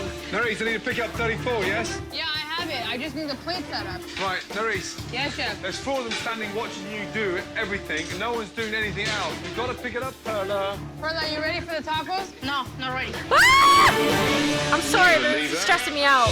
Ah, what's going on? Why are they not doing anything? Cheryl. So you just walk right past that table and everything's empty in there. You can't clear away, or do you want me to do it for you? This one? Yeah, empty. You guys all done here? It's 20 minutes into dinner service, Perla, pull your tickets. Don't let him hang like that. and already Perla is struggling to organize the kitchen and her staff. I've never seen so many people standing still behind the line. What are we waiting on? Firing the orders or not? Yes, chef. Perla, I need to start firing tickets now. Please? Oh boy. La César se fue. What's unfolding in my eyes is fascinating. I'm just trying to get it set like a normal restaurant, not like a canteen where they're serving everything en masse. Perla was still in a catering mindset, and with the cooking fresh and cooking to order, it's obvious she didn't know how to do that and make it happen. That's crazy. I wish they would come with our food already. Perla is clearly being exposed for her lack of leadership, and the kitchen is I feel bad for Perla sinking. too. We need to get organized. I don't think she's. I don't think I. They're just so, yeah, they're so used to how it was before. This is just too much change too fast. Some of them are just like freezing up because the stress, I think. This is not working. But finally, an hour into dinner service, appetizers are leaving the kitchen. Change it up with burnt chips and not enough cheese. Okay. All right, I'll go ahead and send the stock for you guys. There's no cheese on those nachos at all. What's the deal? Not enough cheese. There was not a single piece of cheese on those nachos. All right. Burnt chips, no beans, and not enough cheese. Fuck's sake. Guys, refire some more cheese on there, but no, don't burn the chips, yeah? How do you fuck up nachos? This is the difference between just taking... I can make better nachos in my microwave. I'm not joking. I'm not joking. Stuff out of a fridge and dipping it in a fryer that got fried this morning, or trying to cook it fresh. On top of the 3 pieces of steak they give me, they give it to me raw. Send it back. What's wrong with that? What a fucking disaster. It's incredible. You have the most amazing looking restaurant and a great tasting menu, but if you haven't got the right staff to pull it off, you're screwed. You're saying Chef Miguel can do it better? I am. Talk to me. What tables have gone out? From the first ticket, Perla was completely absent. Perla, yes. Please put numbers on them. I'm not running the table. I don't know what's going on. I had to turn my head 100 times to say, Perla, what's next? Call it out.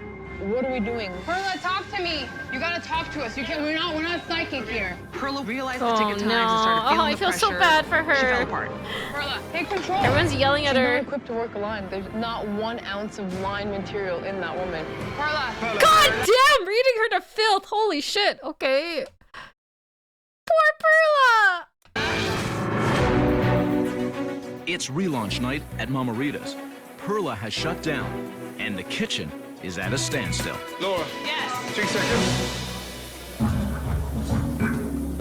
I couldn't have made it any easier for her. I have anxiety watching It's this. clear now she's not making the transition from a line fucking processed frozen defrosted crap to cooking fresh. That is not head chef material. We're not looking for a super duper fine dining chef. I'm just looking for a cook that can cook from fucking start to finish. Tonight's been obvious. Yes, I will make a comment. I have a woman that has stuck with me through thick and thin for 6 years. I think this is what's happening. Yeah, Perla's just out of her depth. Clearly, she was brought in to run a completely different kind of kitchen and restaurant than what is happening now. And she's just been like told to just do it. Just lock in and just do it, Perla. And she's just like, I don't know. I don't know. My big question to you. Yes. Are you her boss or are you her friend? I am her boss. And she... Wrong. You're her friend. Uh-oh. It would break my heart to not have Perla as my head chef. But right now, I have to stand back and really look just move her at to what's catering, best I agree. for my business. Shut off. Who has? Perla. Okay, look at me. Nerys, take over the line, yes? You, outside, 5 minutes, get some fresh. Take her outside. Let's go. Unbelievable. Get her out of my kitchen! Brad with the... Brad, stop gossiping, Brad. Oh my God. He's like, can you believe this? I always told you. I've always been saying it was Perla. It's okay. Look at me. It's okay. I'm Fucking scared Brad. too. I'm scared and it's hard, okay? I'm frightened to all hell right now. I've got to try to pull this off with the staff that I've got and this new way of cooking. It's okay. Poor Perla. It'll be okay. I promise you it'll be okay. I'm sorry. Laura, crying as the manager is not... That's not how you comfort people. You have to be strong, Laura. You can't just start crying when your head chef starts crying. I don't see how this is gonna instill confidence in her. I know they're friends, but like, that's With not Perla off the line helping, I don't and think. Nerys in control, Get some lime on here, please, and finish these for me. Mama Rita's kitchen is finally on track. Why are you jerking off her arm? Piping hot. Here are the fish tacos.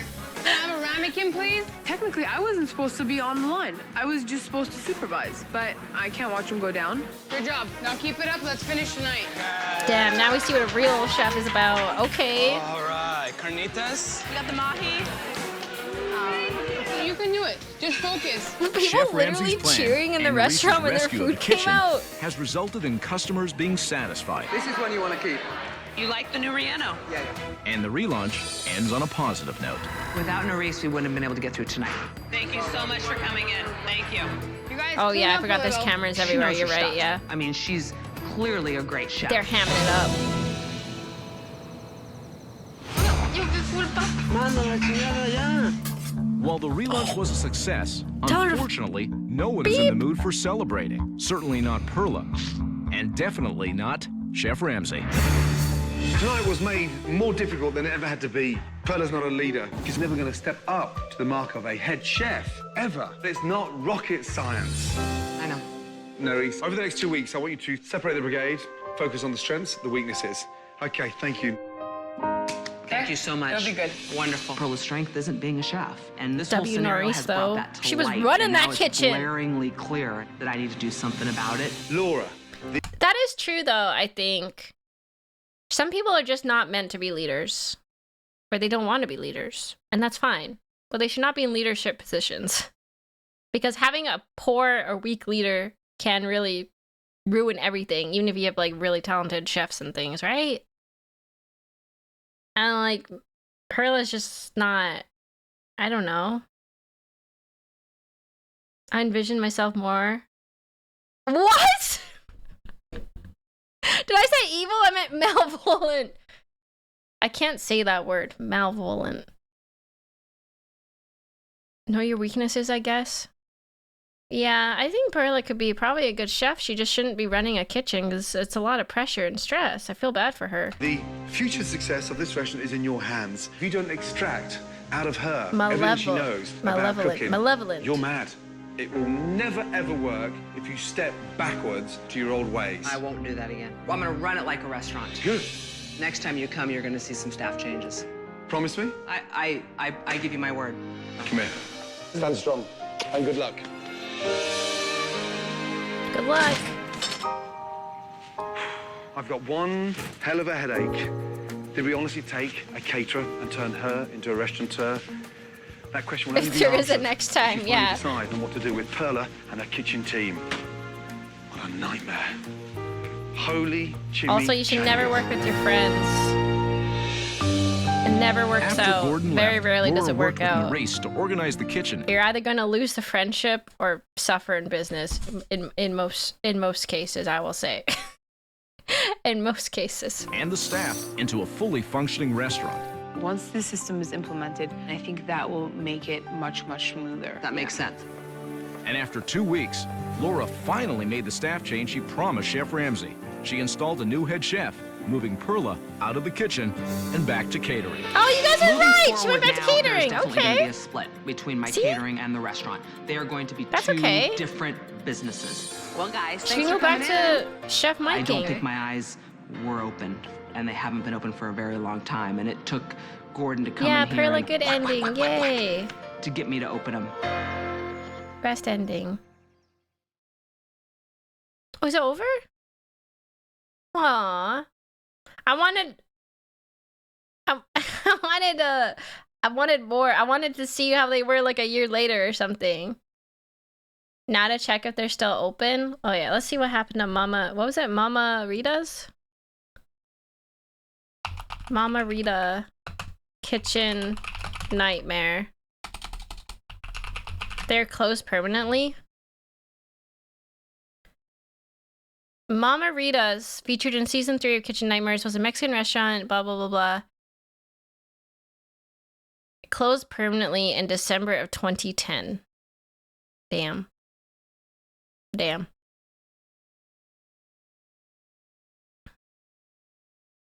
When did that episode come out? I wonder how long it lasted after that. Oh, wait, Laura opened another restaurant after that, but that closed about 6 years ago. She opened another restaurant after that? What the? What? 9 months? Oh, so they only lasted 9 months, and then she closed, and then she opened another restaurant, and that closed 6 years ago. So that closed in like 2024, the second one. I'm reading a Reddit post from a year ago, so you know it's accurate. Well,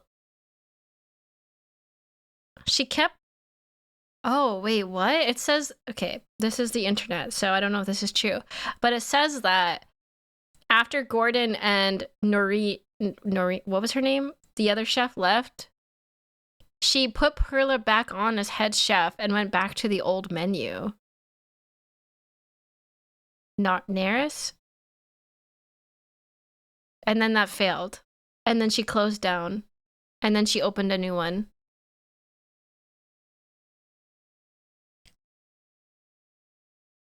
I don't know about that.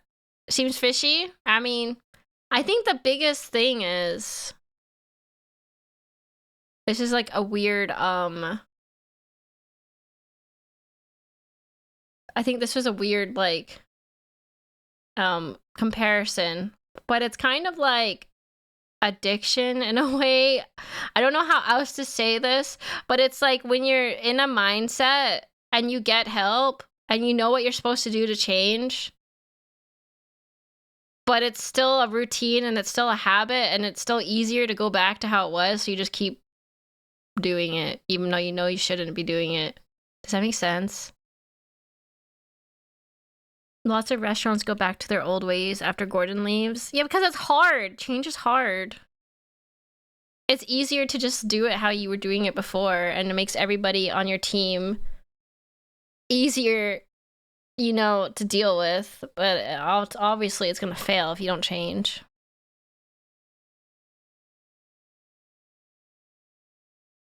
There's a saying about old habits I hear, clueless. It's very destructive. It's sad to see, because, you know, they could have definitely turned things around. But also, I don't know, also restaurant business and restaurant industry is really hard.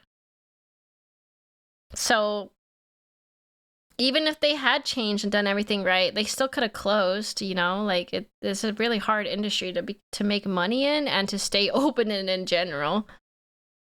I don't know why that is, but I have heard that from multiple people and seen that restaurants usually don't last that long. They close down all the time. I don't really know why. Maybe just like slim margins? So you're not making a ton of money? Also, remember, this is a TV show. Gordon isn't going to keep helping a failing restaurant a year later.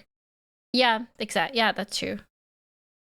Super thin margins, pennies in profit, lots of competition. Yeah, it is a very stressful job too. Oh, and a lot of debt. Most restaurants only make monies with drinks. Really? Oh, interesting. Thin margins, and it's a luxury people skip in hard times. That's true. And there's also like a lot of competition, that's true, with like new restaurants opening all the time, being like the new thing. So unless you like keep capturing people's attention or are just like extremely good, people are always going to try the new and trendy restaurant that opened. I would never work in the restaurant industry ever. I am not built for that. I would cry every single day if I had to work in a kitchen. I know I'm not built for that. I'm too sensitive. I'm too soft. I know a few chefs and they're very jaded and like built different, I will say. If you're a chef, props to you. Like you're built different. Long hours, very stressful. Yeah, that's another thing. It's long hours and it's like odd hours because you're often working when other people are off work. So like you're working in the evenings usually.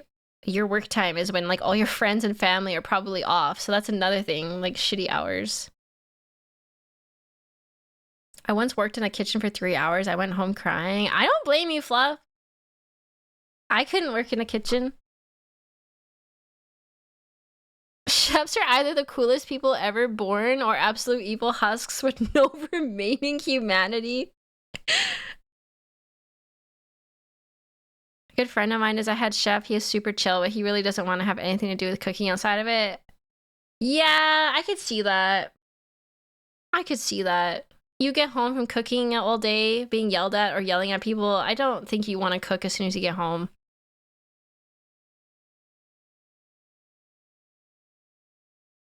I worked in a restaurant as a busboy every day. There was stressful, but the discount was okay. Oh yeah, I guess we get a discount. Well, that was fun. Thanks for watching Kitchen Nightmares with me and a summary of World War II. Kind of a weird day, but that was fun, I guess. Thanks for hanging out with me today, chat. It was a fun stream. I hope you learned a little bit. 2 different kinds of war crimes. And we talked about Trench Crusade. That was kind of cool. Hey, thank you for the stream. Thank you for being here, Stim Peasants. I love y'all. I will see you tomorrow for Darkest Dungeon. I make a return to Darkest Dungeon. I sacrifice more Stim Peasants to the Shambler. Yeah. Let's see who gets sacrificed next. Bye-bye. Have a great night. I'll see you tomorrow. Bye-bye.